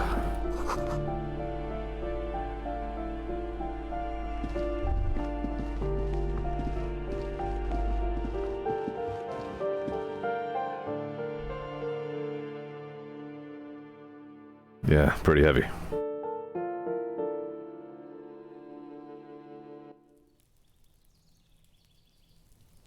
No, closing doors seems to not be a thing in this game. You can just leave, walk away with the door open. Presumably, once you're off screen, it just closes itself like in GoldenEye. The breaker box is full of cigarette butts and electric wires.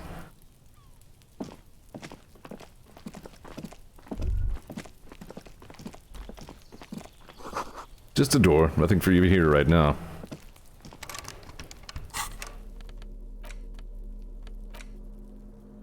Oh, here's the speed. It's the Lorryman speed on the go. Oh boy. I'm not proud to have this in my inventory at all. Oh yeah, money.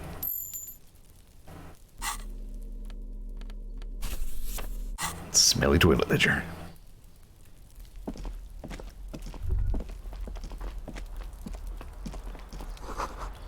Someone's growing rosemary, thyme, and a cactus.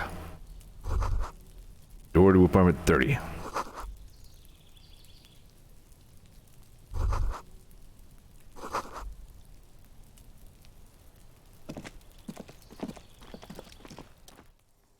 This door is made of metal and appears to be reinforced. Someone here really values their security. Number 28. This is where the cleaning lady said the smoker on the balcony lives. Let's see if anyone's home. Knock on the door. Looks like the young man we are looking for isn't home. I think our best chance to catch him is in the evening. We should return tonight after we have finished with our day's work. How about 9 p.m.? Sound good? Sounds good. Tonight at 9. Tonight at 9 p.m. Right here. Apartment number 28. Good. Let's go.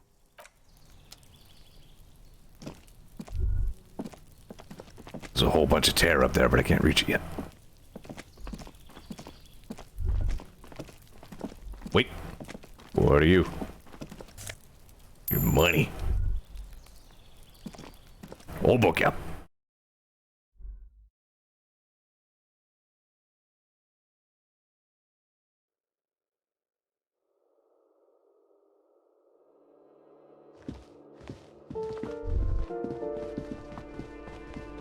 Yeah, I really didn't know that about Kuno's dad. Jeez. I mean, you could kind of infer as much. I mean, whatever's going on with Kuno, it's bad news from the ground up. But still.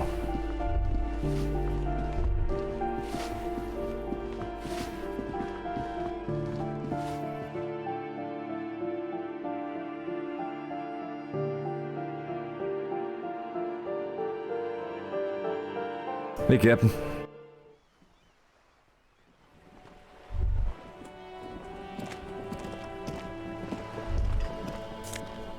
There.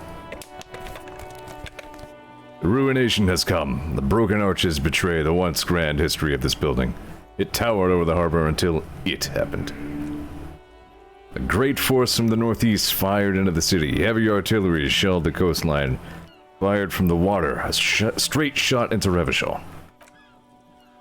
The tenement acted as a defensive wall against the worst of the shelling until it was destroyed, and they had a distinct firing line.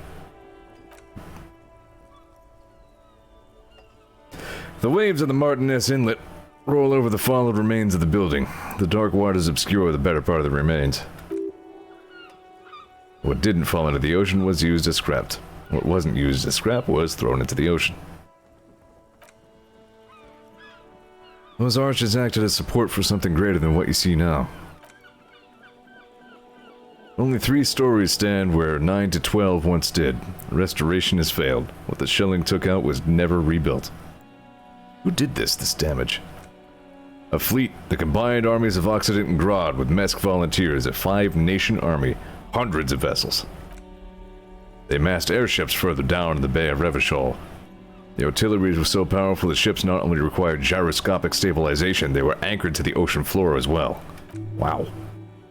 They are still there to this day. If you squint, you can just barely see the shadow on the water, far in the northeast. Cannons still ready to placate Revachol. Ken, do you know who shelled our city? The Coalition. But that was a long time ago. I think we should move on. It's chilly up here. He does not like talking politics of this kind.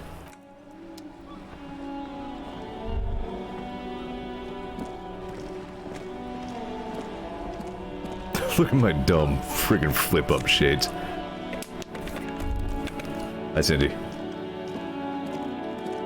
Ooh, the piggies have learned how to saunter up staircases.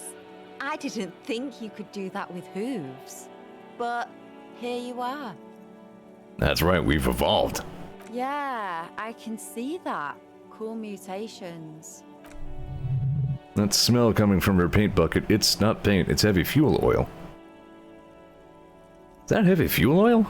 Red-dyed heavy fuel oil, intended for exclusive use in government vehicles, to be precise. What did you think I was using? Aquarels? Sucked it out of a cop's fuel tank myself. Back in Jamrock. She really did it. She's proud of it, too. Fumes are bad for you, okay? Something to think about next time you're driving around in your pretty little piggy carriage. I'm doing alright, Captain. Hanging in there. How are you doing, man? It's good to see you.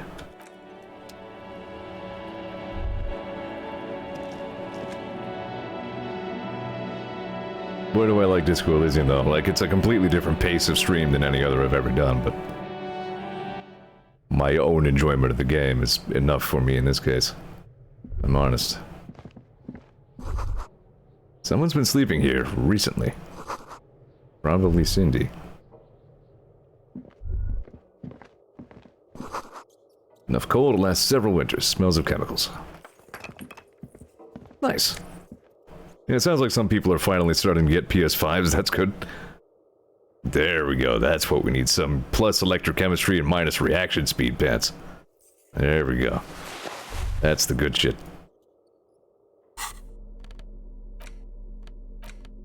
Except, maybe no.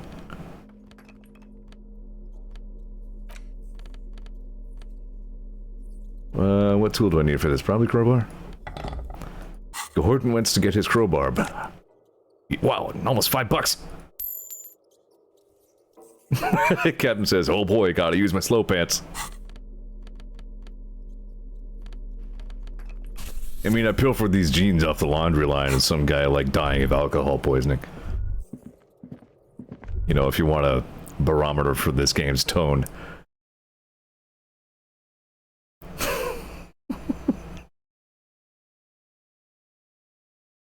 I'm taking this guy's pants, says our protagonist. Kim says nothing. Hello again, officers. Have you come to admire my mural? Was that bed in the coal room yours? Ooh. Not only have you found my address, you've discovered my biggest secret. I'm a coal miner. Do you have a real home? Does anyone in a city like this? If there's pain about any particular home she's lost, she's buried it deep, fortified herself against it. It's not the nicest place, but I guess it'll have to do. It doesn't have to do anything at all. Nothing does. Like me. Right now, I'm doing nothing at all. Kens, I instantly know what jacket you're talking about. That's gonna be probably a good couple of streams from now, though. Shoot, Piggy. It's... Yeah, even Kim was just like, you've got to be kidding me. There's no way you're taking that. Chair's new, someone lives back here.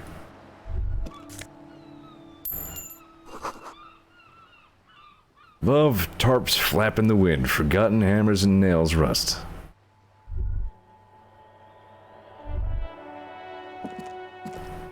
Not a full metal jacket, but maybe similar consistency.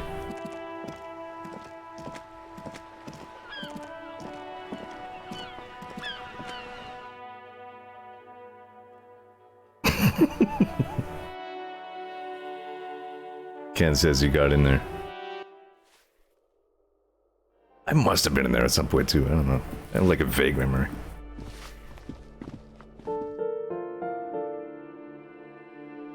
Yeah, we're doing pretty good on the money scrounging. We're done in the apartment building too. I guess I'm going back to Kuno. Boy, I really don't know what I hope to accomplish by going back to Kuno, come to think of it. As a matter of fact, maybe I'm not going back to Kuno right now.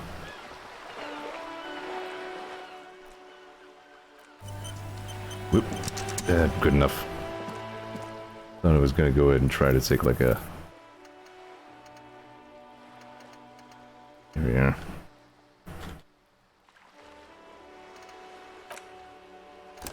It's a periodic manual save, alright.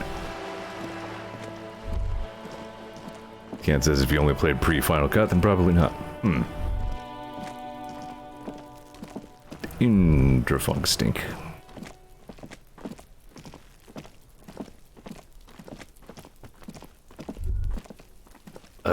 This is wrong. No? Good. Damn.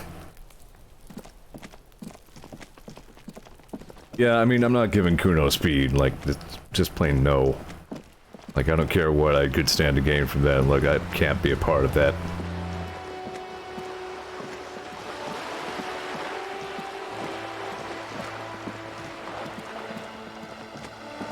Like, all that went so unaccording to plan, I really have no idea how any further conversation with Kuno is gonna go.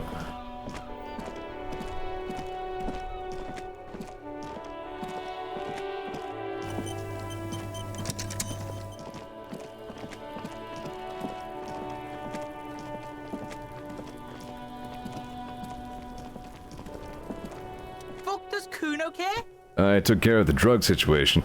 Alright, so you got Kuno's kilo. Here is how we do it. First, you give Kuno Kuno's kilo, then Kuno gives you half back. That's how we split it. It's the best way. Street way. Aren't you gonna ask how I got past your dad? Word on the street is, you sent your little friend in dressed as a hooker, distraction style. That's some sick shit. Not a single muscle moves on the lieutenant's face. Kuno wants to hear all about it, but first we split the kilo, then we shoot the shit.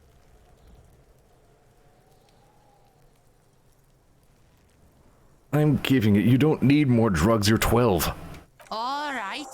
Kuno knew you tried that sneaky pig shit on him. Tell him, Kuno! Kuno's got brains. This shit doesn't surprise Kuno. So Kuno's gonna give you one more chance. Know this, pig. Shit is major. Major fucking choice, pig! Kuno won't take this shit lightly. The pieces are moving, pig. This is fucking domino shit. It's hard to see how not giving the boy a bag of amphetamine would cause some catastrophic cascade response. Hard to see, but easy to feel. Somehow this will change things. It's not hard to see at all. You can't you hand out drugs to kids, the lieutenant's faith in your judgment will diminish significantly. Tick, tick, tick, tick. Decision time. What's it gonna be? You gonna fuck the Kuno? This is staying with me. Alright. You fucked the Kuno. Everybody, Kuno got fucked by his pocket pig. Just when we getting our business on, the pig throws it all away. I told you he can't be trusted. I told you. I told you he'd steal the shit. Relax, see? We got plenty of Kilo underground, in the tree. This ain't about that. This is about you and Kuno. You mismanaged this shit. Now everything is fucked between us. How are you gonna make this up to the Kuno, huh? In truth, Kuno doesn't really believe there's anything you can do to make up for this. This damage is irreparable. Kuno, I met your dad. Yeah? How the fuck are you still alive, pig? Kuno, your dad is a half-dead alcoholic. He was sleeping under some clothes. What? His posture changes. The swaying rooster motion stops for a second. Then he gets it going again, reorienting himself. Fuck right. Kuno's dad was sleeping like a bum. Kuno told ya. Kuno's dad doesn't give a shit about anything. Fucking breaking and entering shit. That's nothing to Kuno's dad. You got lucky, pig. Kuno knew this. Kuno's fucking violent fiend dad's been drinking hard lately. Kuno knew you have a way in. Narrow window. Kuno window.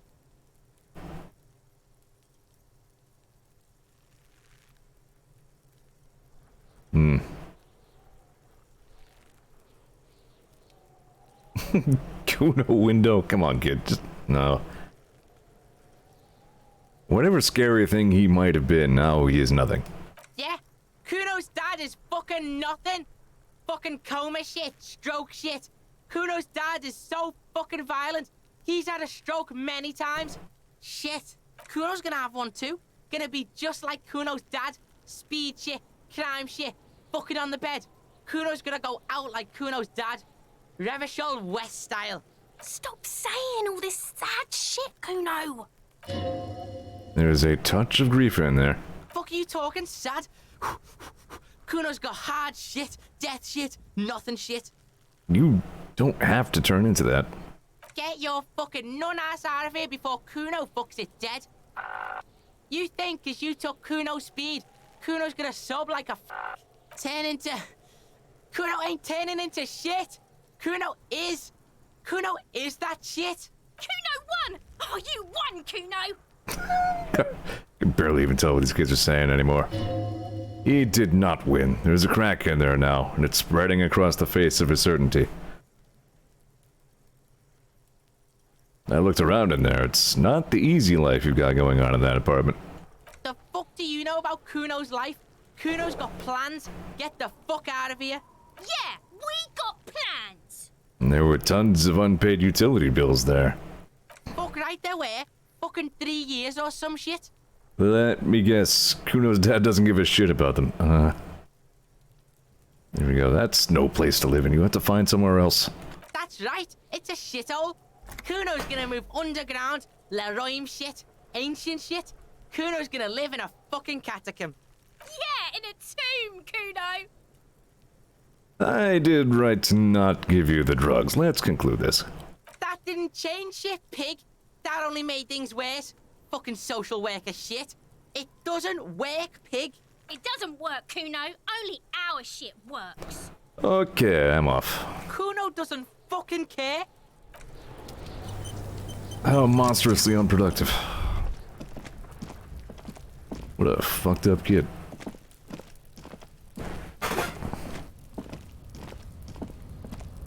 Oi. This is the kind of thing I'm talking about when I say this game doesn't really shy away from anything. You get the full brunt of shit. This shit.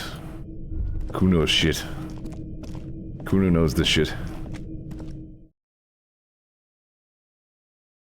It wouldn't at all surprise me if there were some further checks in there that weren't visible to me, yeah.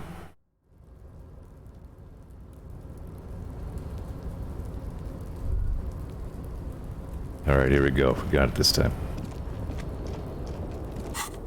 No shoes. I work better with no shoes. Just gonna run across all this rubble. This military shell, just... wreckage. 28%.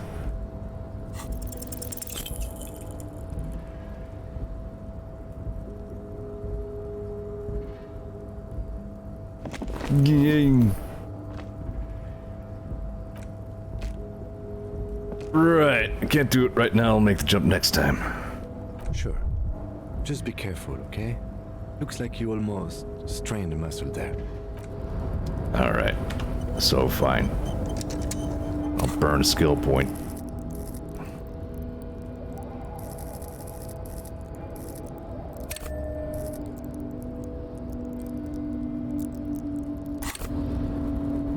Okay. Do I have anything that can help me with this? Do I have any savoir-faire items? I don't think so.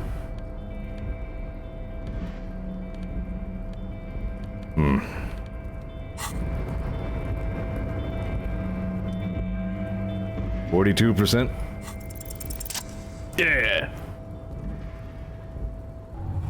Remember, always take your shoes off. As you leap into the air, a chilly breeze engulfs you, sharpening your senses. I should have leaned way harder into that.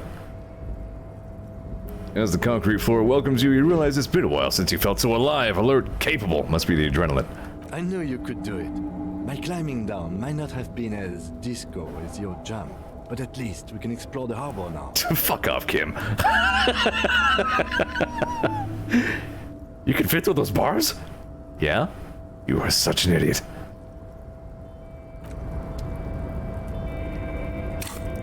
And it's time to internalize another thought here.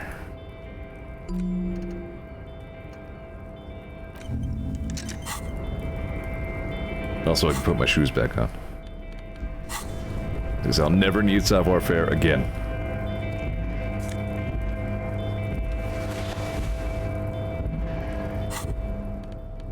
Esprit de Corps and Shivers.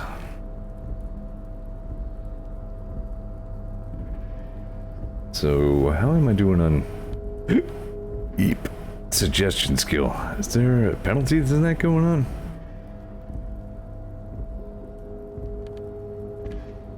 That's one from the... Yeah, I'm losing one in the satin shirt. Got it.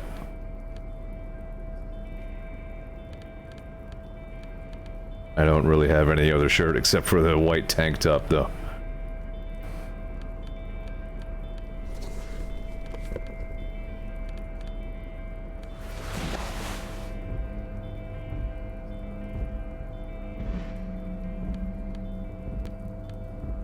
Oh yeah, I'm getting one empathy from the ledger. Hold on, why? Doesn't say. Good enough.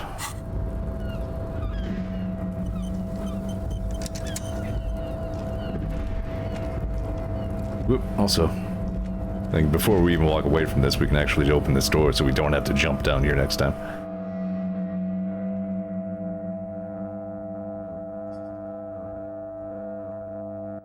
Wait, time flies when you're playing Disco Elysium. Doesn't feel like I've already been at this for almost 2 hours.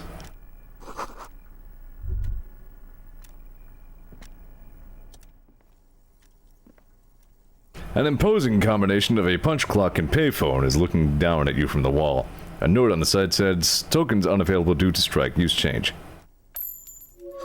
The machine swallows your coin. It seems to be waiting for the next move. Wow. Your fingers run over the dial pad. 005. That's the dialing code for Revachol. 4952, and a moment of hesitation before entering the final number is 993. Calling. Calling. Still calling. Then... Video Revachol, 24-hour video rental. You're an 8 and 10mm film for home use.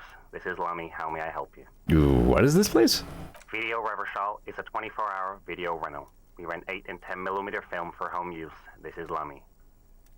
Do you know me? No. Why did I call you? Maybe you called to extend your rental period? Do you need to extend your rental period? Maybe, but I don't even know my name. If you need any further assistance, you can pick up on the corner of Voyager and Main. I can't help you over the phone. Are we done? He thinks you're pulling a prank on him. The call is terminated by the other party. You're left with the discomforting sound of the disconnect tone. We're getting so much done. What is this? This must be new. The leading intellectual organ of Martinez communism offers a radical Motsovian perspective on a range of contemporary issues. The cover features a stylized portrait of noisy people outside. They're very happy about something. You can't take that from them. So, communism manual. Alright. Don't know why I might need that. Someone left the coffee machine on. The dark liquid in the pot looks almost sentient. Postcard. Some of these postcards are worth decent change.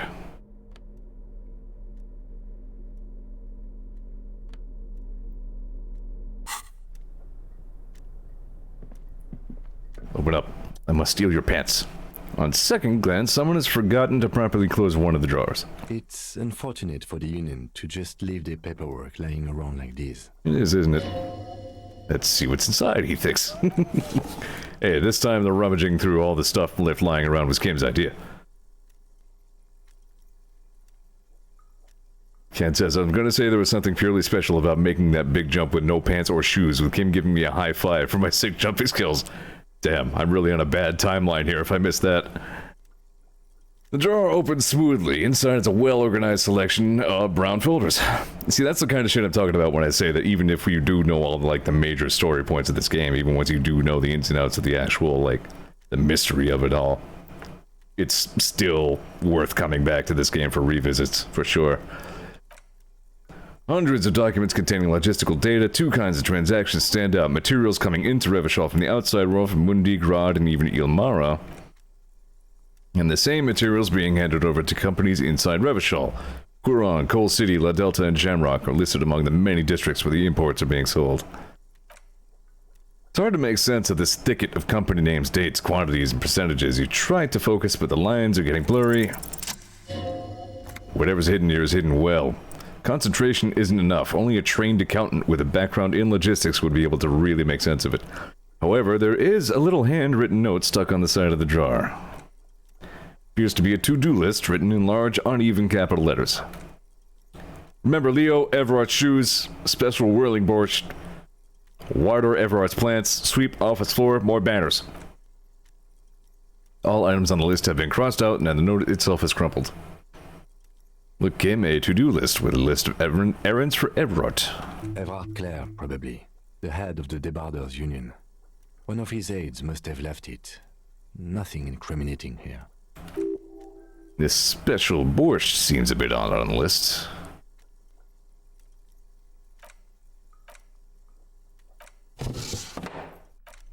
Alright.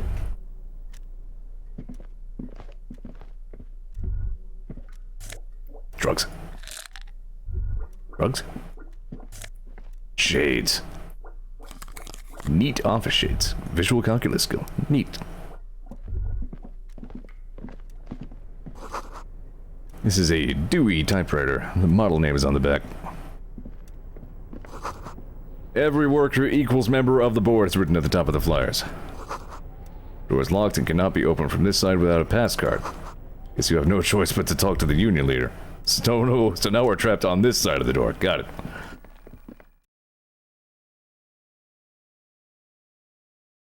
Just in case you wanted to chicken out from talking to Everard Clare. Nope.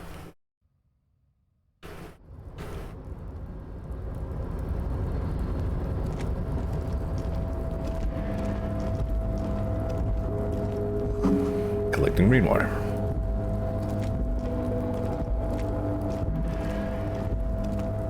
"10:43 of the second day, we finally made it into the harbor. And we found some tear. At least 3 packs worth of cigarette butts. Numerous empty bottles of Commodore Red and potent Pilsner. All those empty wine bottles and cigarette butts on the ground. Someone partied really, really hard here. Wait, how hard? Well, they went through 6 bottles of potent Pilsner, 3 bottles of Commodore Red, and almost 4 packs of cigarettes. Must have been pretty hard. Did I do this? Well, yes, I think we can say with relative confidence that it was you. I'm still not completely convinced it was me. I am, but it doesn't matter right now. Let's just move on. Get the tear. You didn't highlight the tear, but I saw the tear anyway. You can't stop me, hobo cop. I have inner tarot vision.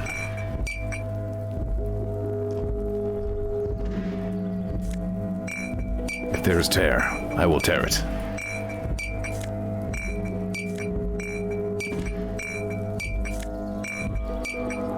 I think that's all of it.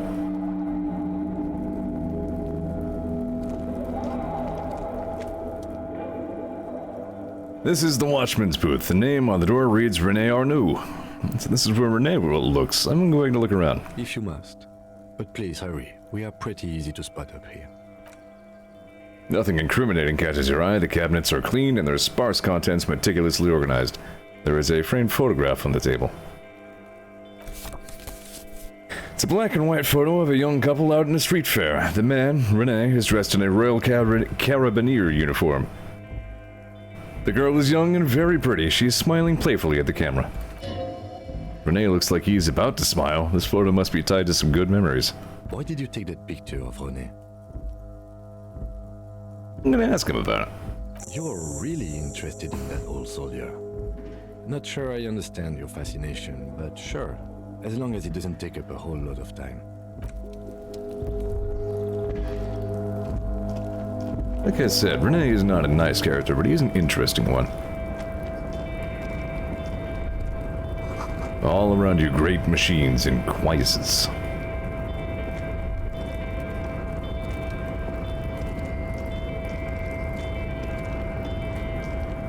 This ambient music track is a very interesting one. White pine trees are printed onto the screen covering. Looks like a forest under snow.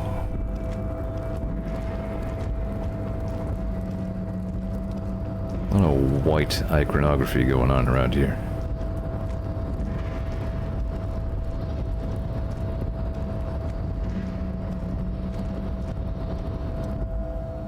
A rusting control panel with several knobs. 2 buttons marked Marche and Arrête are faded with use. It seems to control the large crane above. A container is attached to its hook block.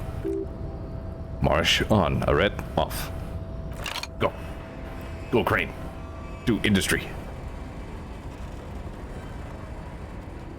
Push button, make thing go. Big capitalism.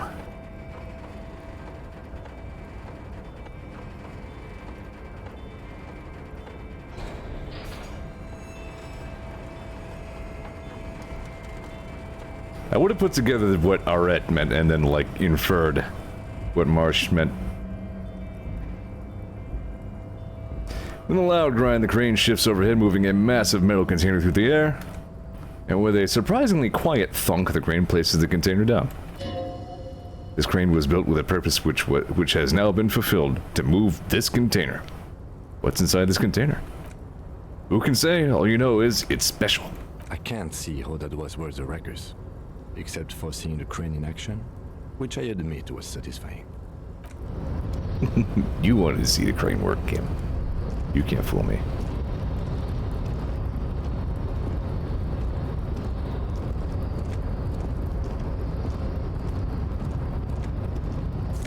Money. Might not even need to beg for money at this point. Gewaldsund. So I know what's in here and it's amazing, but I only got in there on my first run. Before you stands a cargo container, just one of many in the yard.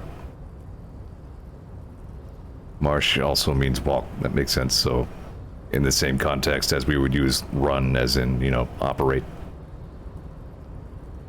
Lieutenant, I think there's something special about this container. Is this like your thing with that wall again? You weren't even there for the wall. How do you know about the wall? Maybe I can't tell. I think we should investigate further. You do? Because I don't. Why not? There are a million containers here. Why are you fixating on this one? I don't know, Kim. It just feels special. It's a cargo container, Detective. Just like all the others. We're not here to interact with containers. We are here to get the body down from the tree.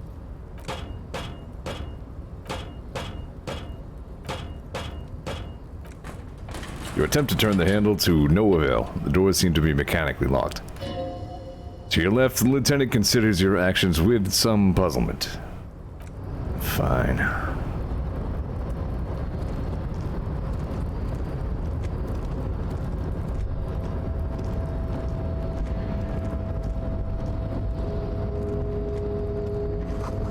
The shipyard ahead is oddly quiet. The great machines are sleeping.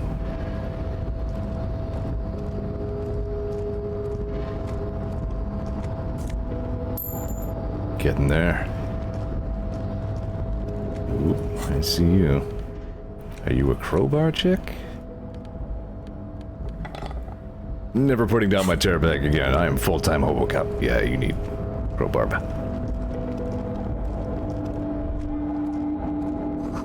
Musk of oil and rust comes from the chasm in front of you. Smells like blood.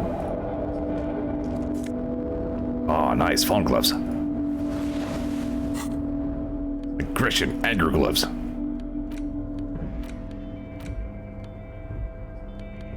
For ultimate performance efficiency, these Fallen Ultra Series gloves come fingerless and with grippy padding covering the palms, making these ideal for quadrupedal movement or for lifting cargo.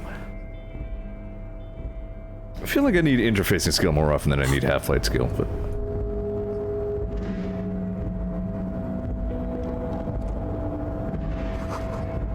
Hey?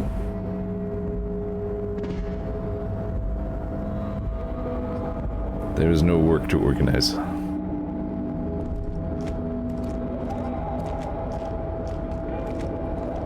Hold on, I better get my smelly toilet ledger back out. I'm only half a sorry cop without it.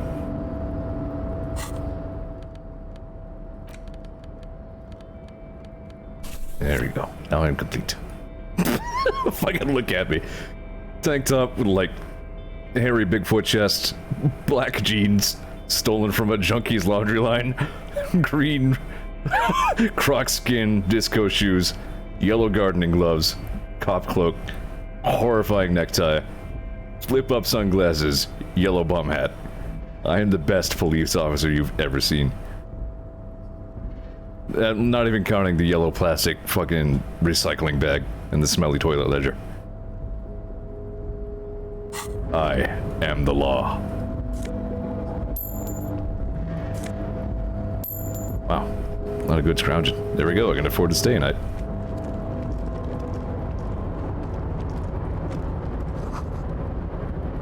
The banner sags under the weight of rain and snow. White waves on red. This fucking guy. Container, container, I'll turn you nice and red. Container, container, put the logos on. The accent is so thick it's impossible not to notice he's Yubi. From the vanishing peninsula of Yubi Sunsik on Mundi. Container, container, used to be Wild Pines. Container, container, now belongs to Everard. Tiny man is so engaged in his work he doesn't notice you. Hi, please stop singing those songs. Everard, Everard, Everard, he looks after everyone. Huh? Well, hey there. How can I help you, mister? The look in his deep blue eyes is as sincere as you've ever seen. Kinda makes you feel like an asshole for no apparent reason. I see you are not a union man, mister. Did you get lost? You're not one of them scabs, are you? What is it with you... No, what is it with you people in scabs? I mean, I don't personally mind. Folks is just folks, you know, and folks gotta eat. He doesn't seem to be waiting for you to answer. Just some of the other guys don't look too kindly on the scabbing kind, if you know what I mean, mister. You'll be, right? Oh, yes. Born and raised in Irish, mister. Mum had to leave my dad after he got a bit violent. Took us here to the new world. I was about 10 then. Too old to lose my accent then. People say us Ubis are up to all sorts of trouble with sheep and other animals and whatnot. I just want you to know there was never any of that where I come from. No, sir. Those are just nasty rumors. Thank you for clarifying that, sir. Kim speaks for both of us. So where is everyone? The harbor's empty. Oh, most of the guys are down at the gates, keeping the scabs from coming in. We're on a strike. The whole union is. You don't have to work when you're on strike. Ha! We haven't worked for 2 months now. So no one is working? Not everyone is down there, of course. Mr. Everard is in his office, where he always is. and Jean-Luc is guarding the gate. Measurehead. But Titus and his boys got into some drunken trouble and Everard sent them on a nice vacation for a week or so. What kind of trouble did this Titus and his friends get into? Oh, I'm not really supposed to talk about that. That's union business. Him and his boys stirred up something in town. Probably drank too much and got into a fight or something. I heard Mr. Everett telling them to take some time off. Don't go all bad cop on this simple friendly fellow. But what did they actually do? I guess the boys got a bit too rowdy and had to let out some steam. I don't really know the details. Well, that's just how boys are, you know. I haven't been in a fight since I was in middle school. Easy, Leo. Let's keep this under hardies. Room.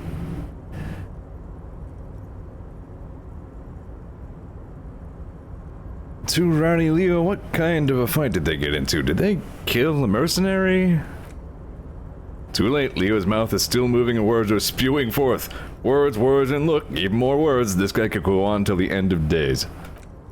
Now he's talking about some drunk sawmill owner who, no, he already switched to a prize fishing rod he apparently owned at some point. You know what, just cut in here with your questions. Are you Leo who wrote the note to make more banners?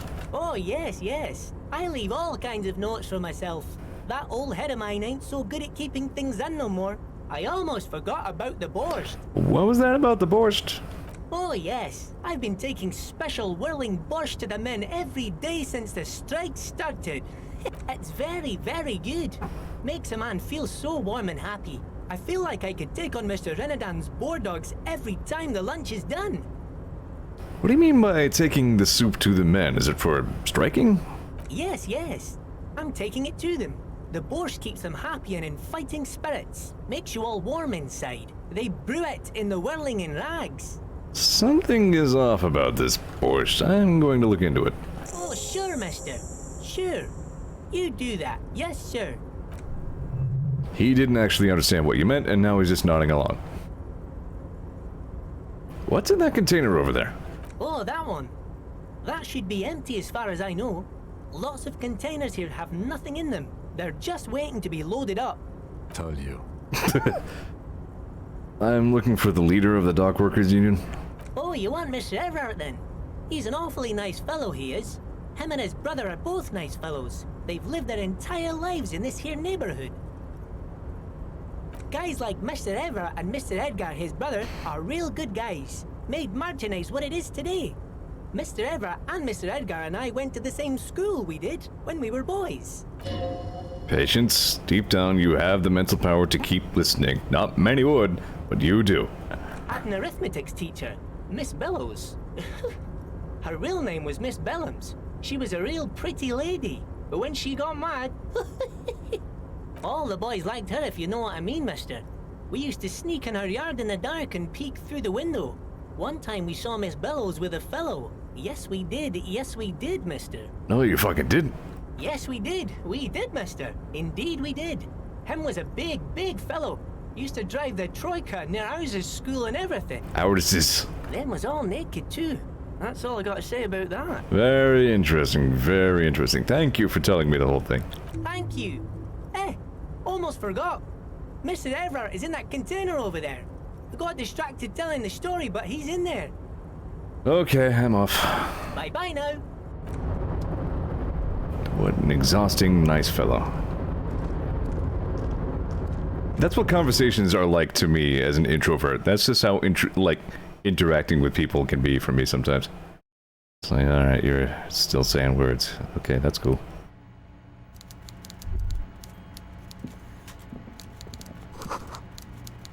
Coffee in the giant thermoses is still lukewarm. Stair made of pallets leading up.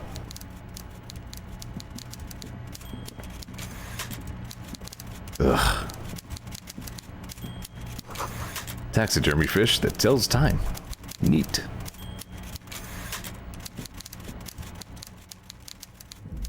Before you is a walrus of a man seated behind a large desk.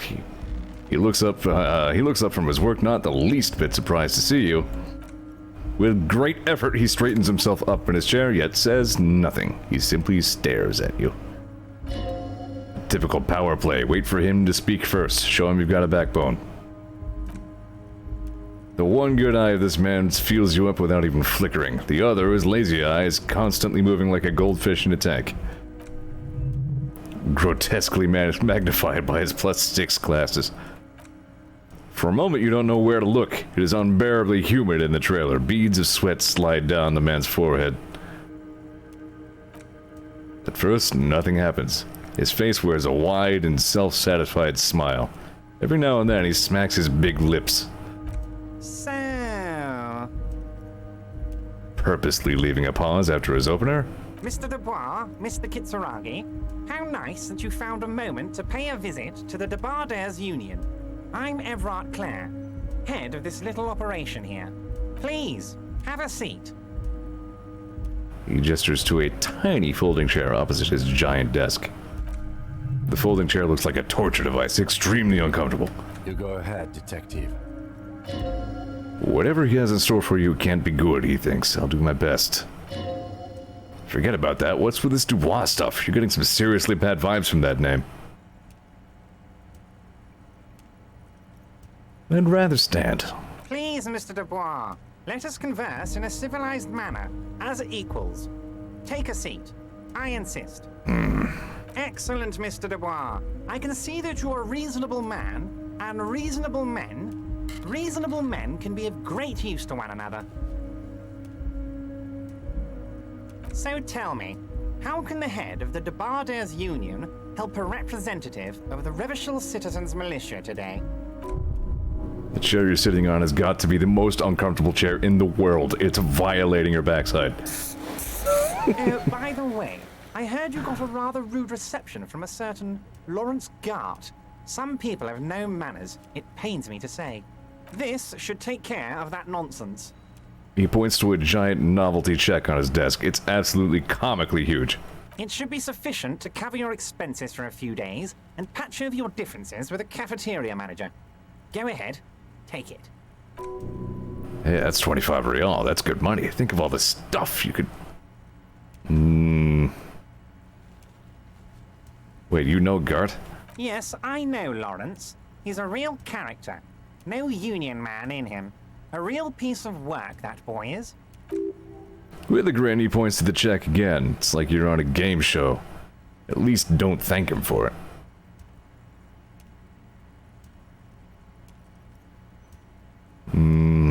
Let's not indebt ourselves to Everard right out of the gate. I'm good. Okay, okay. I respect a man with principles. No handouts, then.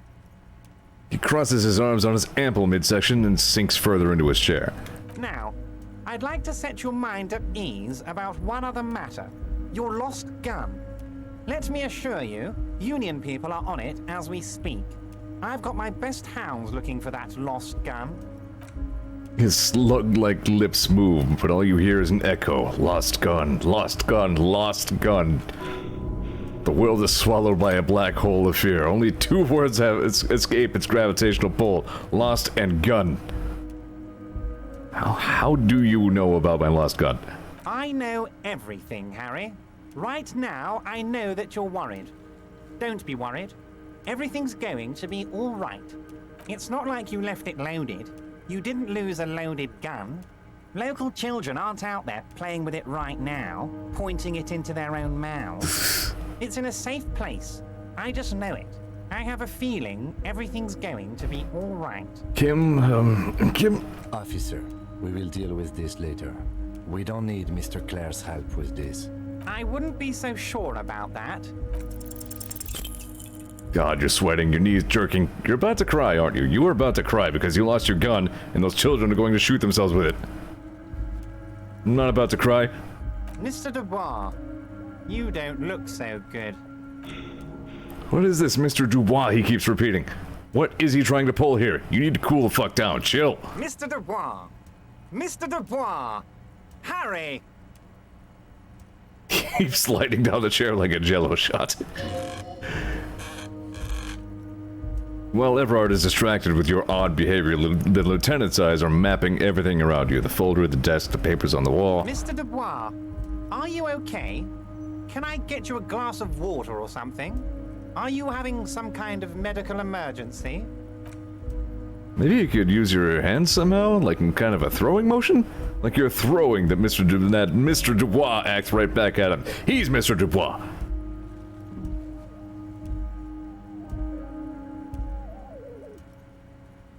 Actually, this chair is uncomfortable. I could use that glass of water. What an odd demonstration of...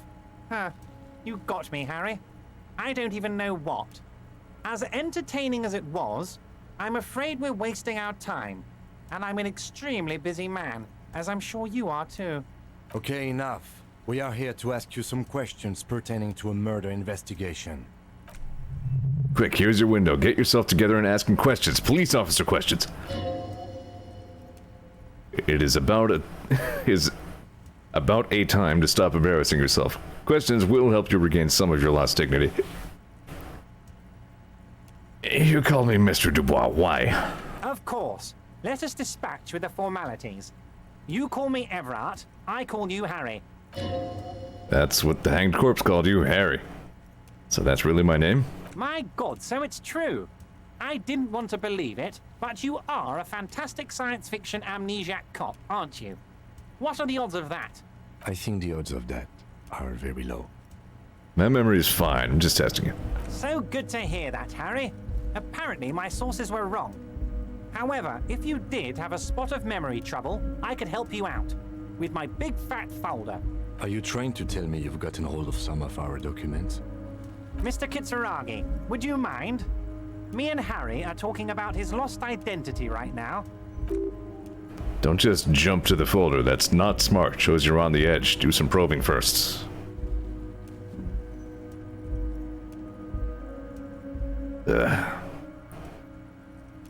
Do you know anything about my family? Do I have a wife or kids or... Family? Harry, you're not a family man. There's not one peep of family in here. Unless you think you're a family man. Do you strike yourself as a family man, Harry? You're right, I don't.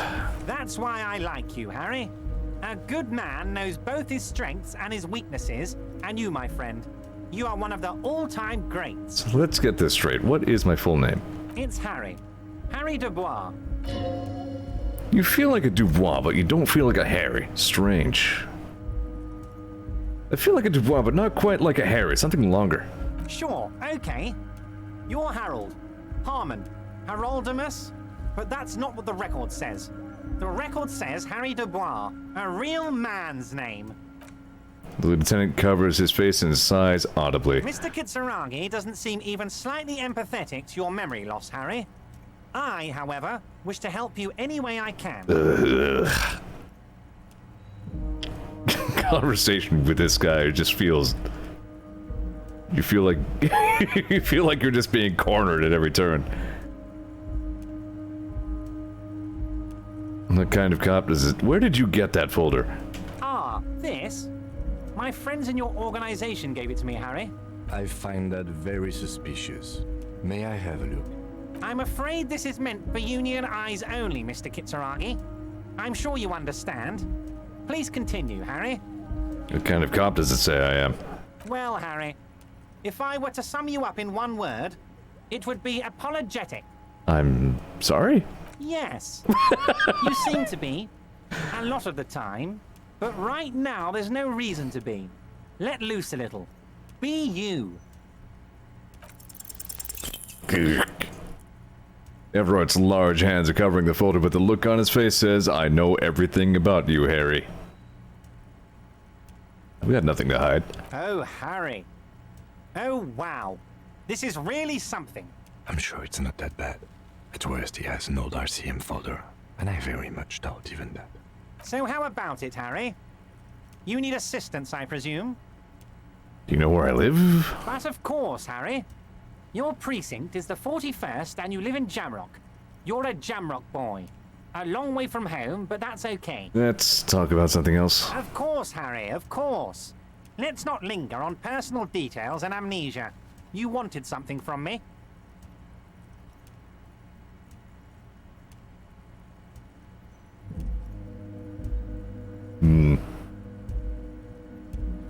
What's in the container that's outside your office? My dear Harry, There are literally millions of containers in this harbor. I couldn't possibly remember what's in all of them. There's something special about it. It was attached to the Kvalsoon crane. Harry, you smooth-talking son of a bitch. Time is a precious resource, and I don't have enough of it to count containers with you. Smooth talking. Maybe that's the way to go about opening the container. You should try convincing it.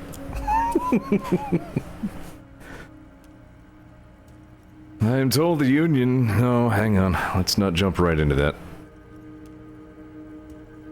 I want to talk about the hanging. Oh, of course. That's your main thing here. That's why you're in Martinez. I know everything that goes on around here, and I would love to discuss it with you. I mean, it's no secret that the lynching is connected to the strike. So much to talk about. Honestly, it's been weighing on me so heavily. I understand you need to interview me. I sense there's a but. But there's a thing that's been keeping me up at night. I want to talk about the hanging. I mean, if we could just calmly talk, exchange information, we could blow this thing wide open. Yes, that sounds good. Let's do that. But I can't think straight with this thing weighing on me. You're police officers, aren't you? I have a crazy idea. You guys are basically door-opening machines, incredibly talented at opening doors. Is that true, Kim? Are we door-opening machines? I'm not sure I understand. If you're asking us to break down someone's door, it's not going to happen. Come now. I just need you to go open a little door for me and leave it unlocked. A simple thing. Absolutely nothing shady about it. The stars aligned into a cosmic frown here. He has your fate decided. Bide your time, however, and let the stars continue their course, and that frown shall turn into a smile. Only if you play along. Why don't you open it yourself? Harry, I'm a very busy man, and more importantly, I don't have that extraordinary physique you do. You look like you could run around all day. You want to send someone a message that the police are working for you. I'll take that as a compliment, I thank you. Someone asked me once if I use a filter. No, this is just what I sound like. Right, so Everard is trying to, like... He really wants to demonstrate that the RCM are under his influence. I repeat, I'm a very, very busy man, Mr. Kitsuragi, and therefore I must occasionally enlist outside help. So what will it be, Harry? Whose door is it? Oh, no one's. It's just a weasel. A weasel lives there. Nothing for you to worry about. What do you... Damn it, fine, I'll look into it. We need to talk about that murder. Fantastic, my friend. Just let me know when it's done and we can take our friendship to the next level. You can get the key from Manana. He's down by the gates. Manana's like a free agent in the Union. Special operations. Hardened socialist. A real free thinker, too. He'll tell you precisely where the door is. One last thing, Harry. Just open the door. You don't need to go in or anything. I just want that weasel to come home and see the unlocked door. You can kind of tell instantly that he will know whether or not you went into the apartment. He knows seemingly everything. So far, I am sorry, cop. I was sorry cop in my first run of the game as well. I seemingly cannot escape from sorry cop. And I guess I'm also a centrist. According to the game, anyway. I must come across as a centrist in conversation. Anyway. So, let's talk about my gun. Yes, your lost gun. My best men are on it. They're turning every stone, searching every playground, asking kids, grandmas, everyone. Your gun will be found, Harry. Let me assure you of that. It's just a matter of time and effort. The only way to find it seems to be working with him. He might even be holding your gun hostage. Hold on, can he really hold my gun hostage? Who knows? Only one thing is certain. If you work with him, you're going to get it back. Working with him might be the only way to do it. Does this mean if I do things for you, I'll get my gun back? Damn it, Harry. That's exactly what it means. I'm only kidding, of course. Of course. I understand. We help you, you help us. We played into, like, Everard set up like 3 traps, and we've stumbled into all of them.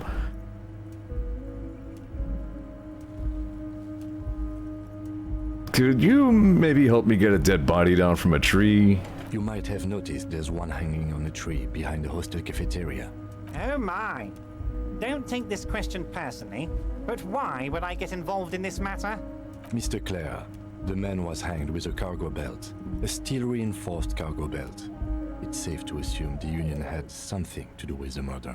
Besides, getting the body down would benefit all of us. It's a stain on the neighborhood.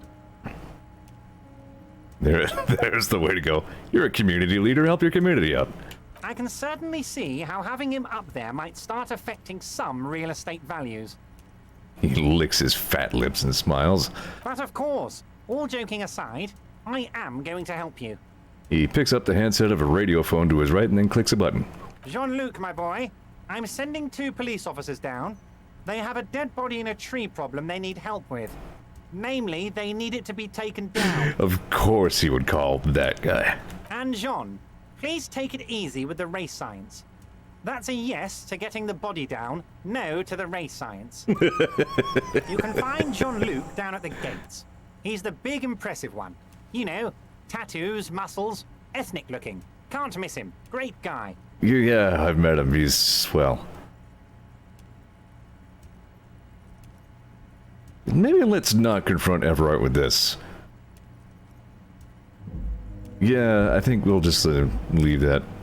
Maybe I will talk to him about Joyce a little bit. I met Joyce, the company representative. Oh, that's very nice. I haven't gotten around to her yet. I'm very, very busy, you see. I hope you're getting along.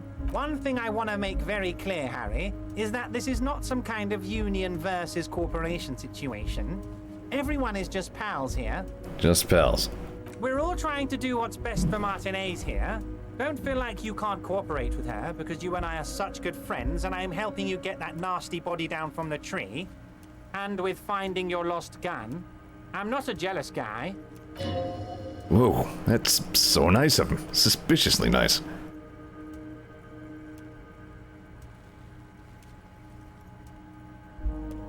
What happened with the previous negotiator, Mr. Galmont? What do you mean, Harry? Nothing. I let him go.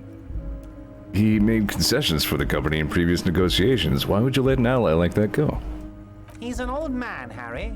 I wanted him to spend more time with his family. God knows how long he's got left. You called him a midget.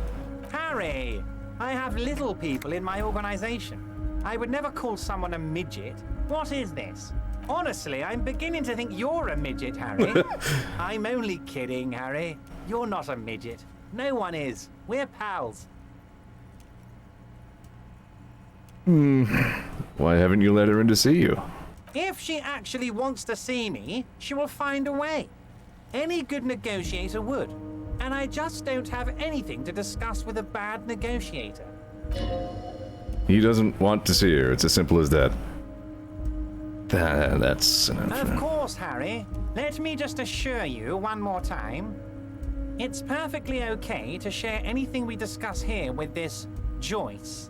This is a completely transparent organization. I have no interest in what she is doing, but I myself have nothing to hide.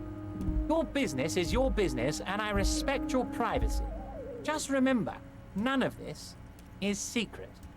Tell her about all of it. My brother's picture, my singing swordfish clock. There's a red clock. Tell her how overweight I am and how I'm helping you find your lost gun.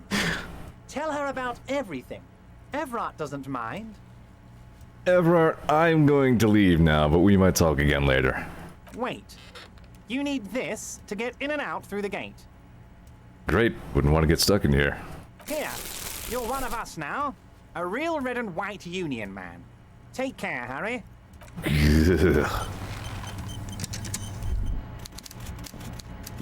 Like talking with Everard makes you feel like I need a shower.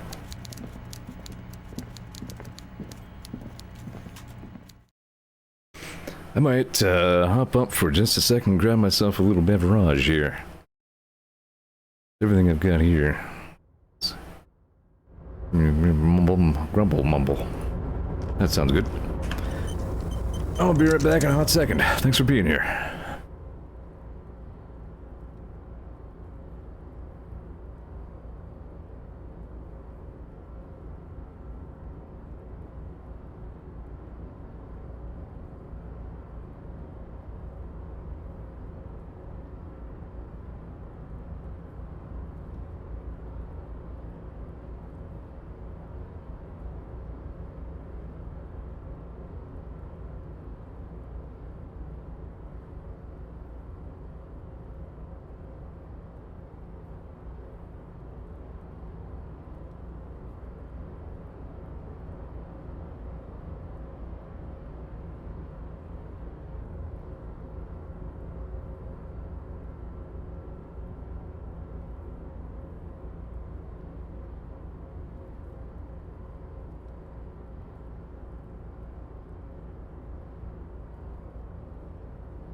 My viewer base is small, but usually loyal.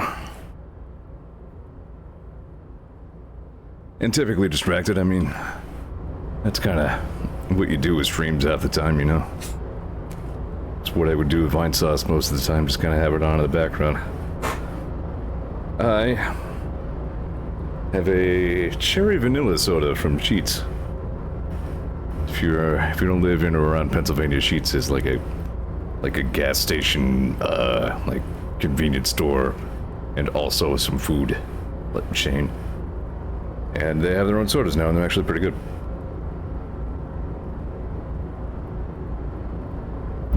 CP. And it really is good, honestly. Alright. Anyway. We found our way to get our man down from the tree. Honestly, I'm remembering, like, depending on how well you do on the field autopsy, he gets real disturbing. Like, honestly, even in text form, some of the details that you get into they haunted me for a little while. So, there's that.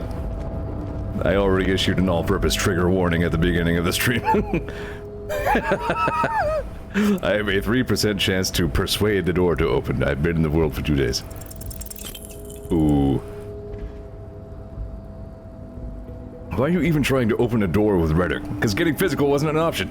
Because what wasn't an option? Using my body over my wits. Now is not the time to get philosophical, detective. You can do that after hours. Yeah, you just have to talk the door into opening is all. It's like Undertale. Just ask it to move out of the way.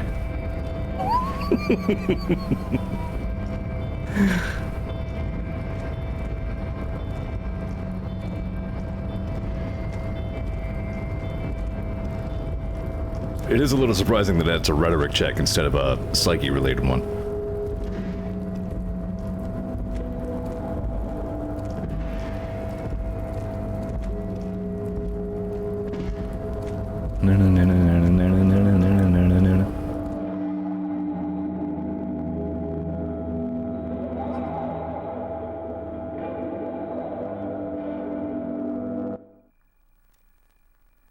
Actually, as I think of it, I think the annual Vine Sauce fundraiser extravaganza starts tomorrow.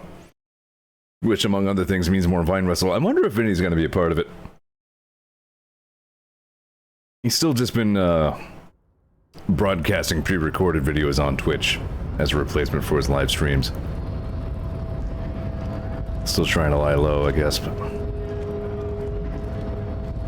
See all this weird artifacting going on up there? I was getting that along a lot when my old computer was dying. Your race descent has only worsened since I last saw you.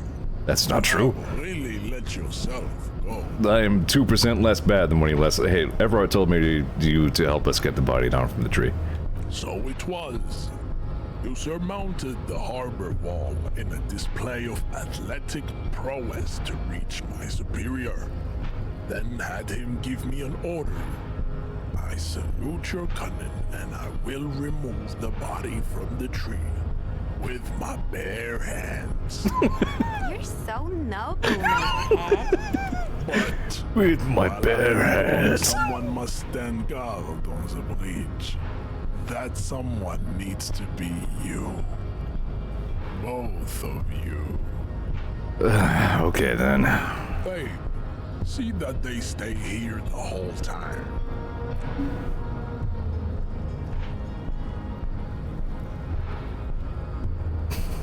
God, he's massive.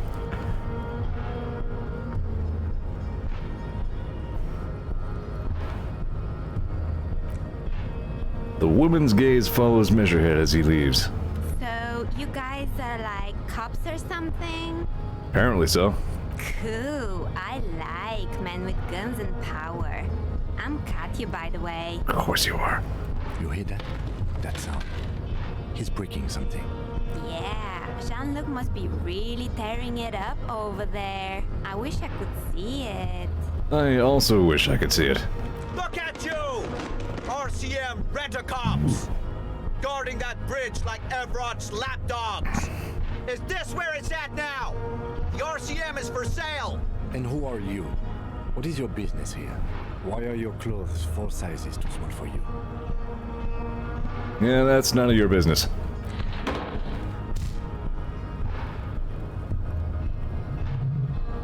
A shrill laughter interrupts you, echoing across Martinez. It's Kuno, and then...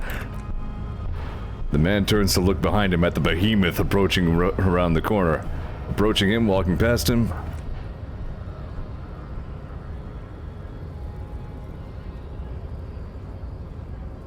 Yeah, I didn't fully clue in on the meaning of Measurehead's name until somebody kind of pointed that out on our last stream. I was like, oh, that makes sense. Has been removed from the tree. Stand down and congratulate yourself. You have sided with Ray's victory today. Let's be nice. Thanks for your cooperation, Measurehead. Farewell, ham sandwich. You are a Union man from now on. Great. Cool, we're on Measurehead's side now. Neat. Good.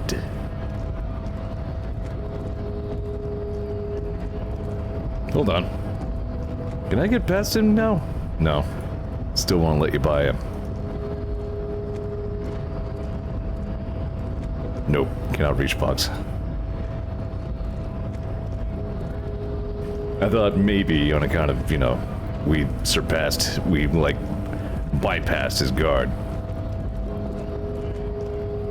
So, how'd you like our harbor? It's nice enough. It's but a rest area on the path leading across open plains. With a wide smile adorning his face. Right. You talk to the boss, eye to eye. I thank you. Like men of the plain. If you have any more questions, I'm set to talk. Everard said you had a key to a door. A key, huh? What door is this key supposed to open? He said it belonged to a weasel. Oh, say no more. I got you. I got that key right here. And let me tell you, it's mighty good of you to help us out during the strike. Working class solidarity, as they say.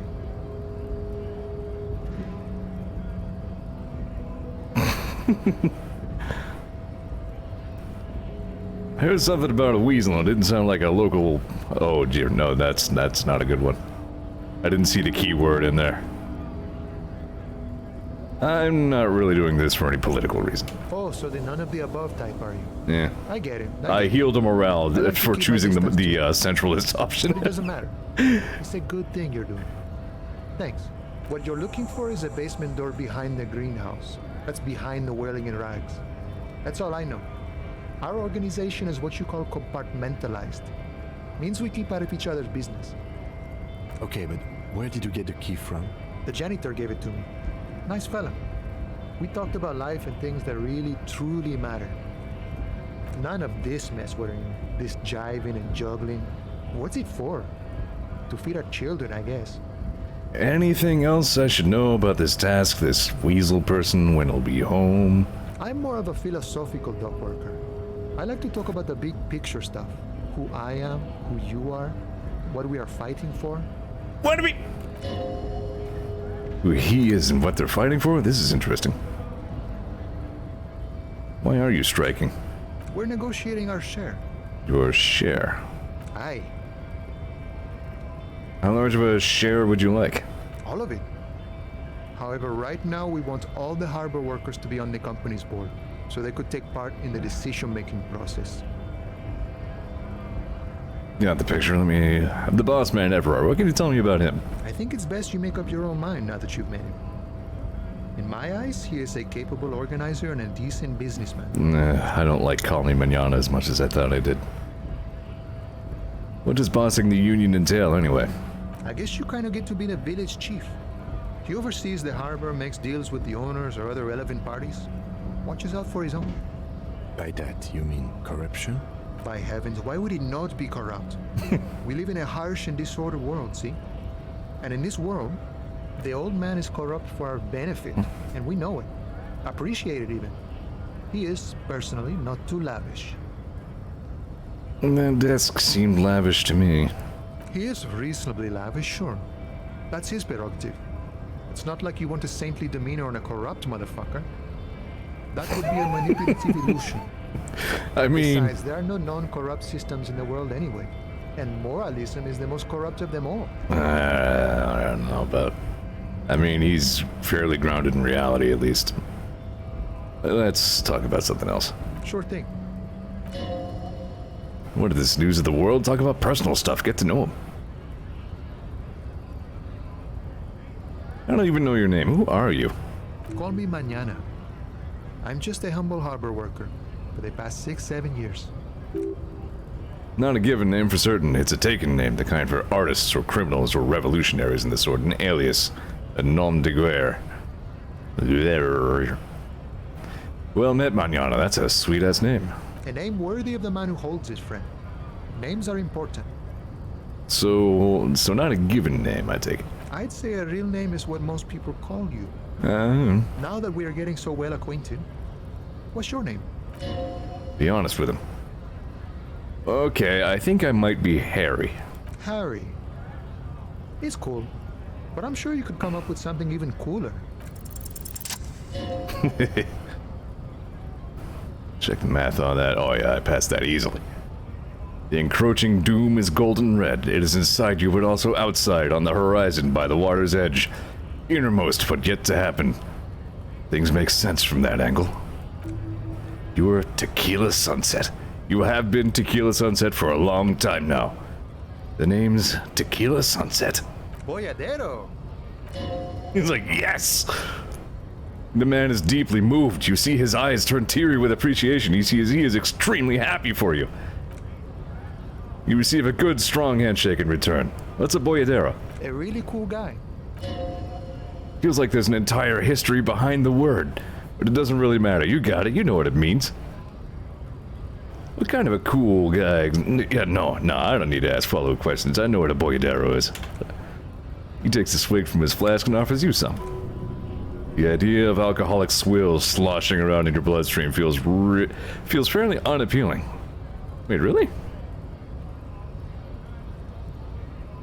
I'll pass. I'll just... Yeah. And then we might go out together. Which sounds fun. But I guess I have a strike to watch. So, anything else you wanted to discuss, Boyadero? I think we're good. See, I guess you can still get along with people despite large ideological discrepancies sometimes. I mean, we both seem pretty anti-capitalist, so we got that going for us. As for what ending I got the first time, I will say it was a good one. Like, I don't want to be very specific about it. I will say that a lot more stuff along the way went wrong in my second run. But I feel a little bit better about the ending I got in the second run, too.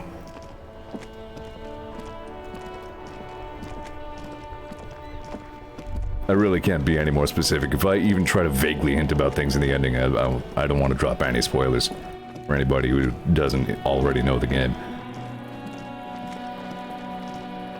Well, body's down along with half the tree. Well, how actually did he do that? How did he get up there? I really wish I could have seen that. Oop, hang on.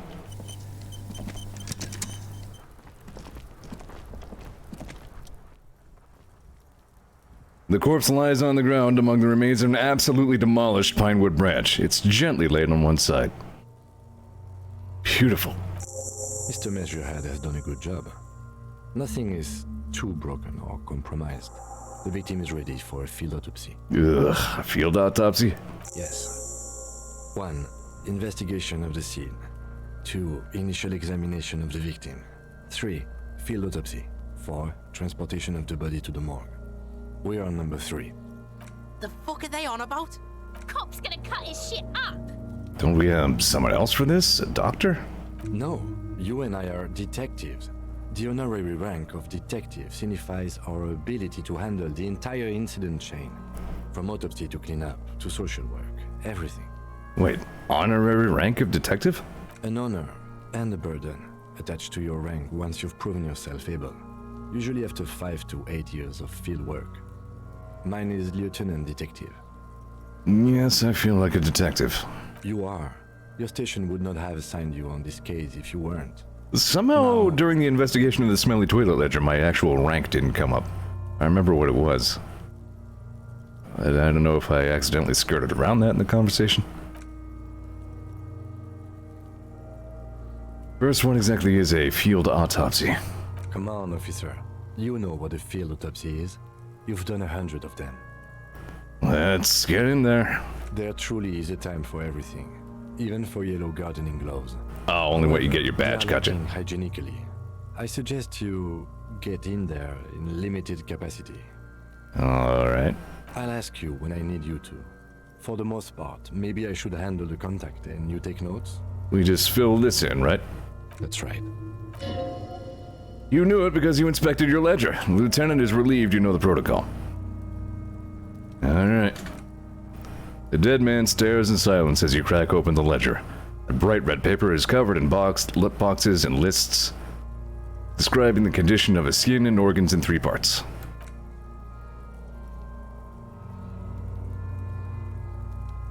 Hang on. Technically it says, I just watched a video last night of how John Tron and Zoe Quinn both got roped into a 2014 reality TV show about game dev where they were put on the same team expecting that to cause drama, but they just plain wouldn't even when they tried to manipulate them. And all the participants walked off. Awesome. Alright, anyway. Above those, an 11 field info form needs filling out first. Begins with 1, assistant. That's you. Alright, Harry Dubois. Nope. Right, Tequila Sunset. The corpse is indifferent to your scribblings, just lies there. The next box says, coroner's case number. KK57-0803.0815. Kim Kitsuragi, Precinct 57. 0803. That's today's date, right? 0815, time you arrived on the scene. Yep. Not today's date, is it? Unsure. He's indexed the case after himself, not you. Next. So I am not going to confront that. he might as well be owning this case. Name, not known. Date of birth, also unknown. Age, roughly 50. Try 40. The damage is so extensive, it's better to err on the young side. I'm gonna write 42-ish. Race, mondial. Alright. The pudgy mess of curdled meat looks neither mondial nor anything other. Sex. Fucky! Male. Pigs can have sex? Right, no, no. Nor does he look male with his pregnant belly and indistinguishable face. Date of death. We're still going with March 4th, 51. Right. What else? 9. Body identified by is non-applicable. We don't know. 10. Case number is the same as the coroner's case. As a matter of fact, the body hasn't even really been identified. We don't know this guy's name. KK5705030815 listens motionless with a cargo belt still around his neck. Only one box remains. Evidence of treatment? None. At least not after the initial examination. A strange word, treatment. What exactly is treatment? Interfering with the body's position or wounds post-mortem. Don't overdo it. It's okay to be unsure. I'm not so sure. Didn't the footprints look like he was carried over? They'd have to have incapacitated and carried him over. This man was more than a match for untrained dog walkers. Your central nervous system recognizes this gesture. It is the stations of the breath. Ecclesiastic, religious in nature, a holdout from pre-Delorian burial rites. It takes him 2 seconds to perform, and then... somewhere in Jamrock North, a small woodshed behind Rosencrantz Row, Lieutenant Nick Feuerbach puts his hand to the chest of a small corpse, no larger than a monkey. It's raining outside, light drizzle. There is darkness in the shed. Elsewhere, yet an obese female sits in a wicker chair, her silhouette ball-like against the window. Outside, Grand Currion. The day is turning grim for Sergeant Mac Torson. Hand extended, he approaches, to make sure she is dead more than anything else. And so, all across Jamrock, Coal City, GRAH, 42 deceased persons found today. 42 stations of breath. We should start the post-mortem. Man, that was an interesting esprit de corps check. The corpse cannot feel Kim's hand on its chest. It no longer meaningfully interacts with its surroundings. A thicket of boxes and lists on red copier paper tries to answer why. Clothes. The deceased wears armored boots and white briefs. The make of the briefs is Babrodine, I think. Let's see. See, it's happening. Babrodine, yes. Inexpensive. Size M. Color white. The disappointment is palpable. The red-haired thing was expecting something more lurid. The boots are ceramic. Vitreous enamel. They are fused to his skin from blood flowing downward post-mortem. Removal of the boots is left for processing. Alright The then. boot has a serial number. It's E50.100.100. The lines between the plates are in the shape of the alphanumerical. The number is purposefully concealed by the design. Tattoos. The upper torso is covered in a single continuous tattoo, resembling a map of the night sky. It reaches from the right shoulder to the heart. The ink is blue and white. The assistant has a color photograph of the markings, to be added to the case files as document A1. The photo is taken on the scene, using a Trigat Mini. The deceased has a cargo lashing belt around his neck, tied with a hangman's knot. Color yellow. Length 3 meters. There is a buckle on the other end. Well-nourished, athletically built, measuring 1.8 meters.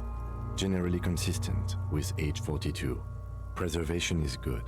Ambient temperature below freezing. Preservation is good, relatively speaking. He has been hanging from a tree for 8 days. Body hair is light brown. Distribution is consistent with the age. The deceased had male pattern baldness. Hair is combed back, short. We're not touching. Lividity is consistent with hanging. The head is congested. Contusions are present on the head, chest, and thighs. Consistent with stones thrown post-mortem. Low velocity. Fucking low velocity? You think Kuno doesn't know what you're talking about? Velocity was fucking max. Talking shit about Kuno's velocity. In addition, there are bite marks on the face, scalp, and chest. Consistent with predation. Fucking maximum velocity. Ligature mark. Lieutenant produces a small folding knife. With the other hand pulling on the belt, he starts cutting into the polyester. The stench is horrid. After a while, it's obvious the material cannot be cut. The steel wiring. There's too much of it. We need to remove the belt so we can get to the ligature mark. Oh boy. You got just the right tool for that, the chain cutters. Good thing we got these chain cutters. Always good to think ahead. Now... He points to the rope squeezing the dead man's neck. I'm really bad at motorifics. Cut the belt to see the Motorics, there we go. below. Carefully, with as much precision as you can. See? My pig is gonna fuck his head off. No, he ain't. Your pig's a boring fuck. 42%? Alright, hold on, let's size this up here. The belt is equally tight around the whole circumference of the neck, swelling over the edges like white bread rising from the east. You jam the cutters right under the knot. Yeah, that seems like a smart idea. Yeah, somewhere in there. Already they're buried deep in the man's flesh. Then you rotate them to get a better hold, then... fuckity fuck. Lieutenant looks by somewhat worried as you summon power words to your aid. We'll try just, Yeah, fuck him! Fuck that faggot! Corpse fucking time! Told you my pig was hardcore. I should have a go first. I think I have a strategy. Yeah, maybe you should take this, Kim. He sinks the cutters into the knot, preparing to perform the cuts with his elbow to his knee for precision. Snap, the knot is slashed. Another cut and the belt falls apart. Like a flower bouquet, revealing the dead man's neck and the dark red ligature mark around it. Here. We're gonna have to disinfect these. The rope rises to a point, leaving a gap in the ligature mark. The suspension point is in the back of the neck, on the nape. Hemorrhaging is observed on the skin, above and below the ligature mark. The mark is well pronounced, consistent with a drop from 1 or 1.5 meters. Chest is intact, normal contour. Abdomen is protuberant. Pelvis intact. Genitalia. No! Let's get off at sea! I fucking knew it! This is clearly what they've been waiting for ever since the autopsy began. The lieutenant is trying to make it as boring as possible. Genitalia is male and unremarkable. No evidence of injury. Let's not inspect the genitals. Back is symmetrical and intact. Upper and lower extremities are intact, but asymmetrical. There are combat injuries on the right hand, thigh, and hip. Oh yeah, there was that one thing that we did to the chest that one time. In addition, I see smaller, residual scars, too numerous to count, covering about 30% of his skin. From wounds sustained over 2, maybe more decades, dispersal and accumulation indicates long and active combat duty. The scarring is extensive, way more than the law officials. We have a real museum here. Of battles, wars. Last item, hands. Takes the man's right hand in his, inspects it, and moves on to the other hand. Hands are clean. No sign of a recent struggle. Ooh. That's all for the external. Well done. What next? Internal examination summary. Central nervous system. I have nothing. Do you have anything on this man's central nervous system? You don't even have a joke. Nope. Rene. Musculoskeletal. Purge fluid is coming from the mouth. Not injury related. Eyes and tongue protuberant. Hyoid bone. Let's see. With his eyes almost closed, the lieutenant puts his hand on the dead man's throat and begins to massage it gently. A rotting smell erupts from the mouth. Purge fluid runs down his lips, black and viscous. Yeah, jack that fucker off! The hyoid bone is fractured. The rest of the musculoskeletal system is intact. Unremarkable. Respiratory system. Back hunched as if in prayer, he begins to pry open the dead man's jaws. He stops to exert more force. Both hands are used. Oral cavity shows no lesions. The victim has received dental implants, possibly after a combat wound. Mouth swollen. Hemorrhaging present in mucosa of the lips and mouth. From here it looks as though the clown-faced man is screaming. The tendons of the jaw are torn apart. Hyoid ripped from the force of the lieutenant's hands. No scream, no sigh of relief rises from the darkness inside. It's humid there. Sickly sweet air unlike anything living. You feel like you're about to throw up again, straight in that mouth of his.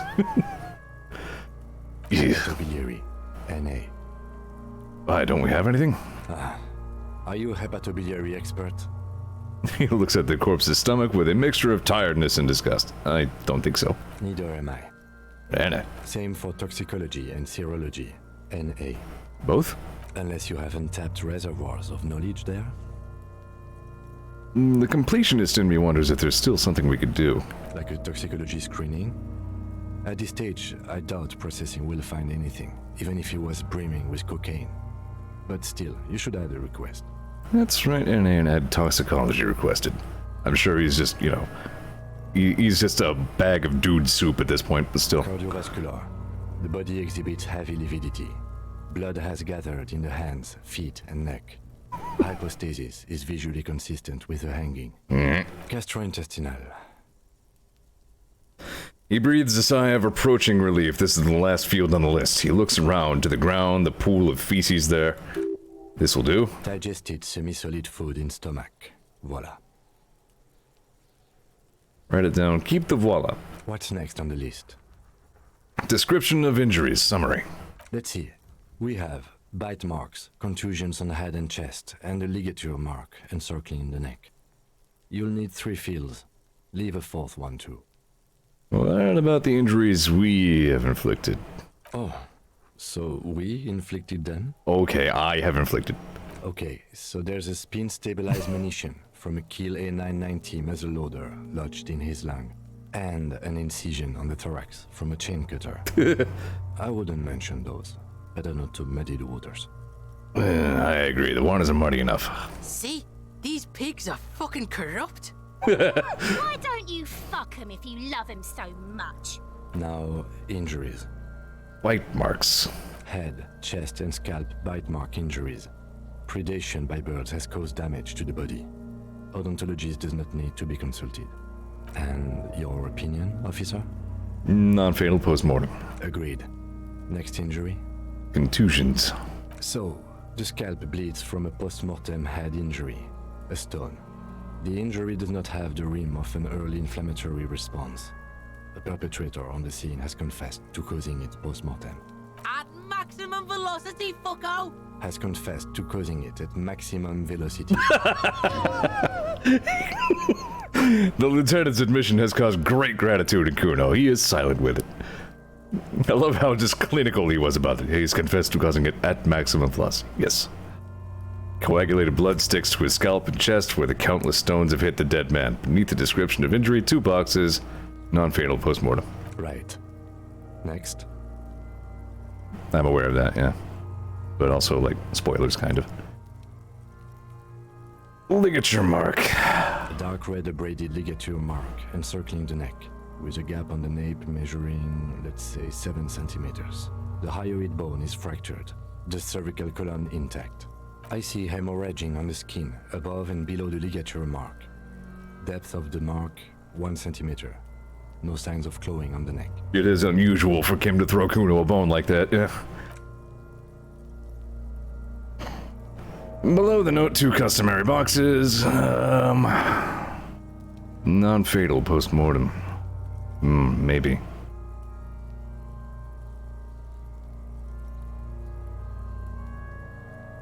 Wait, the man's head jerks to the side, awaiting your judgment.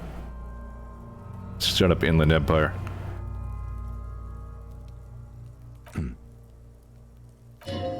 He is deep in thought, eyes fixated on the bright red ring around the dead man's neck.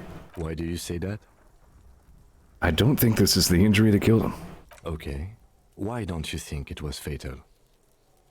I can't shake the feeling he was doing something else when he died. I'm not usually one to go for these hunches, but I think I agree. I thought we had our cause of death here, officer. Now I think we should leave it empty, at least for the time being. Let's wrap this up. I pronounce this field autopsy over. Looks like we're not getting into the extremely graphic shit. I didn't look deep enough. That's fine. Here again, if you want all the really gross shit, you can play Disco Elysium. It was an irregular field autopsy. We did not establish cause of death, which is supposed to be the goal of an autopsy. But, personally, I do not see this as a parameter for success. We also requested a toxicological screening. That was thorough. The results should arrive in a couple of weeks, if we are lucky. I will not hold my breath. What else? We were thorough with the list of injuries, too. We described them all in detail. What is there to say? Given the circumstances, it was a professional field autopsy. So what now? I need a copy of that autopsy form. Then I will drive him to Faubourg. Alright. For processing. He looks at the dead man one more time, then at the slip of red paper in his hand, then at the corpse again. He's thinking, did I miss something? You tilt your head, also looking at the corpse. I'm sure we didn't get everything. There's always something. A legendary perception check, very low. Tell me something, dead man. Nothing.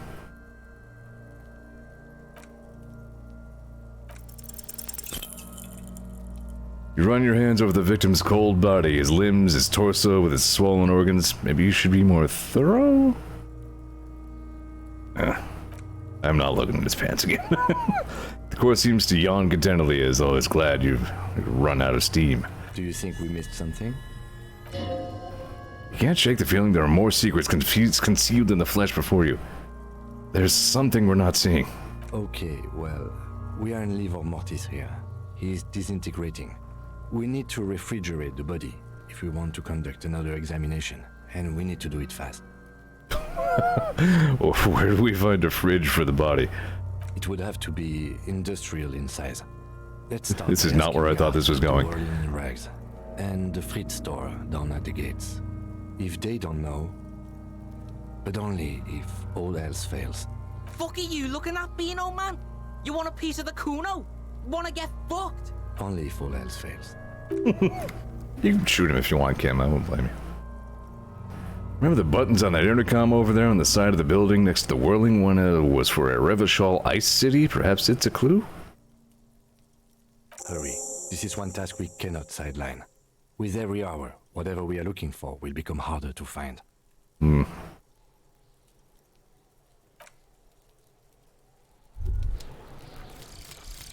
Jamais vu. Derealization. Jamais vu. The opposite of déjà vu. Not already seen, but never seen. Everything that should be familiar appears strange and new, like some half-forgotten day in your childhood. Only now. That's the feeling you've been having. And for who knows how long. You should go and ask Joyce Messier about this. What world are we in? This is a fundamental question. Alright, we're over my usual time slot. I have 2 skill points. But I do kind of want to get this resolved. See what we're doing with the body one way or the other.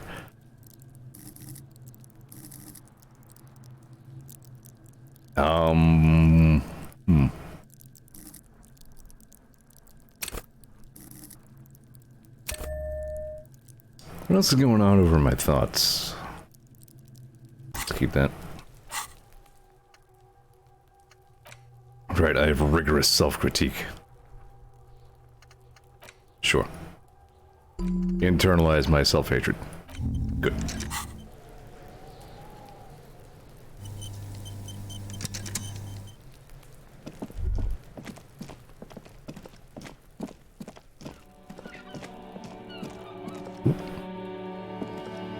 This might take a while, alright.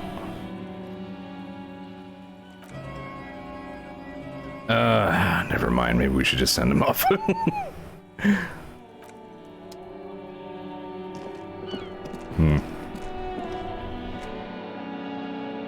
Hey, Gart. Old buddy, old pal.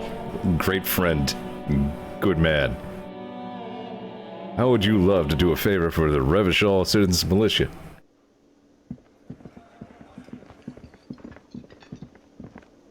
Can I help you? I seem to be in need of a fridge. Yes, yes. For the dead body. You want to put a dead corpse into my fridge, right? Correct him. We want to put a very important dead body in your fridge. I don't care. You're not putting a dead body into my fridge. But why? Because this is a culinary establishment, not a morgue. I can't believe you even asked me. It would only be for... Lieutenant, you too? You're asking too? No. The answer is no. I will not turn this place into some kind of macabre circus. Let's go talk to the frit clerk. Everything changed when even Lieutenant Kitsuragi was just like, are you sure we can't put a corpse in your... Fucking no! Get out of here. What's wrong with you people? They gave you guys badges and guns?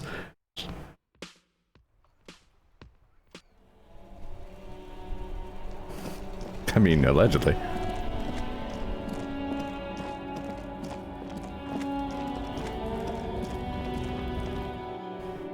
You know what? I missed yesterday's stream anyway. I could put a little bit of extra time in. Here I am acting like I have some sort of quota.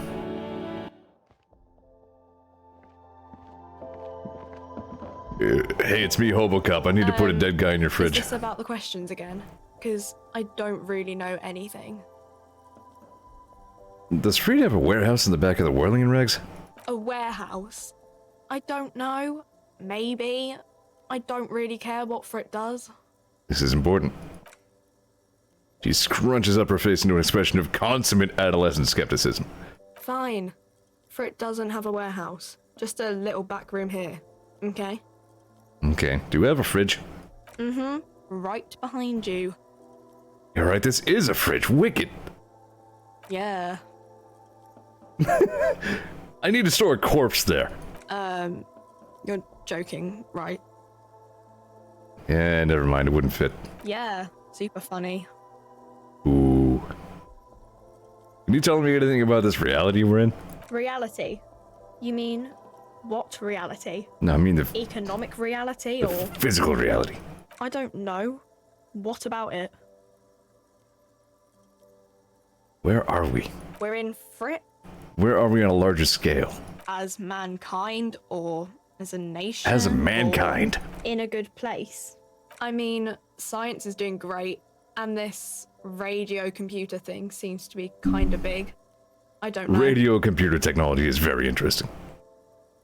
But we get ahead of ourselves. Alright, never mind.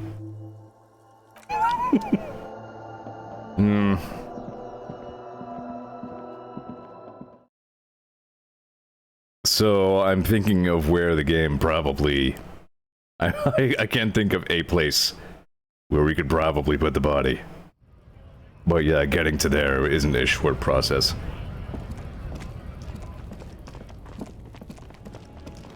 I'm also not sure how much I care, if I'm honest. Could just, you know, actually get the body off to the morgue where it belongs, if we wanted. But I might leave all that for our next episode. Probably best to send it off since can't. Yeah, you know what? I am gonna commit to that. I mean, look. I'm just an amnesiac, drunk asshole detective. Like, I'm not a surgeon. There's only so much I can do with this 8-day-old body. It's been hanging from a tree. Birds pecking at him. And Kuno bombing fucking ballistic projectiles at him. This man is decomposing visibly now. Every hour he looks less like a creature, more like a pile of intestines. Let's bag him, take him away. If you think so, officer, I'm not going to object. I need a little help for carrying him to the holding pen of my kinema. I'll take it from there. What should I do in the meanwhile? Continue working here. The locals, the case, or attend to your own business. I will meet you downstairs in the Whirling in Rags tomorrow morning, 7:30 sharp. Well, I guess you won't be there when I go talk to Martin Martinez later.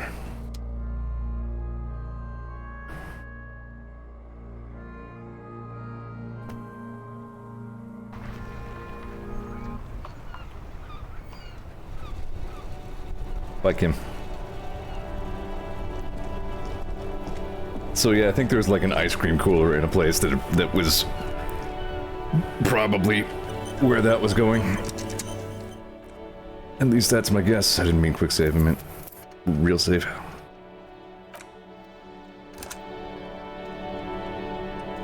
But that's a little messed up.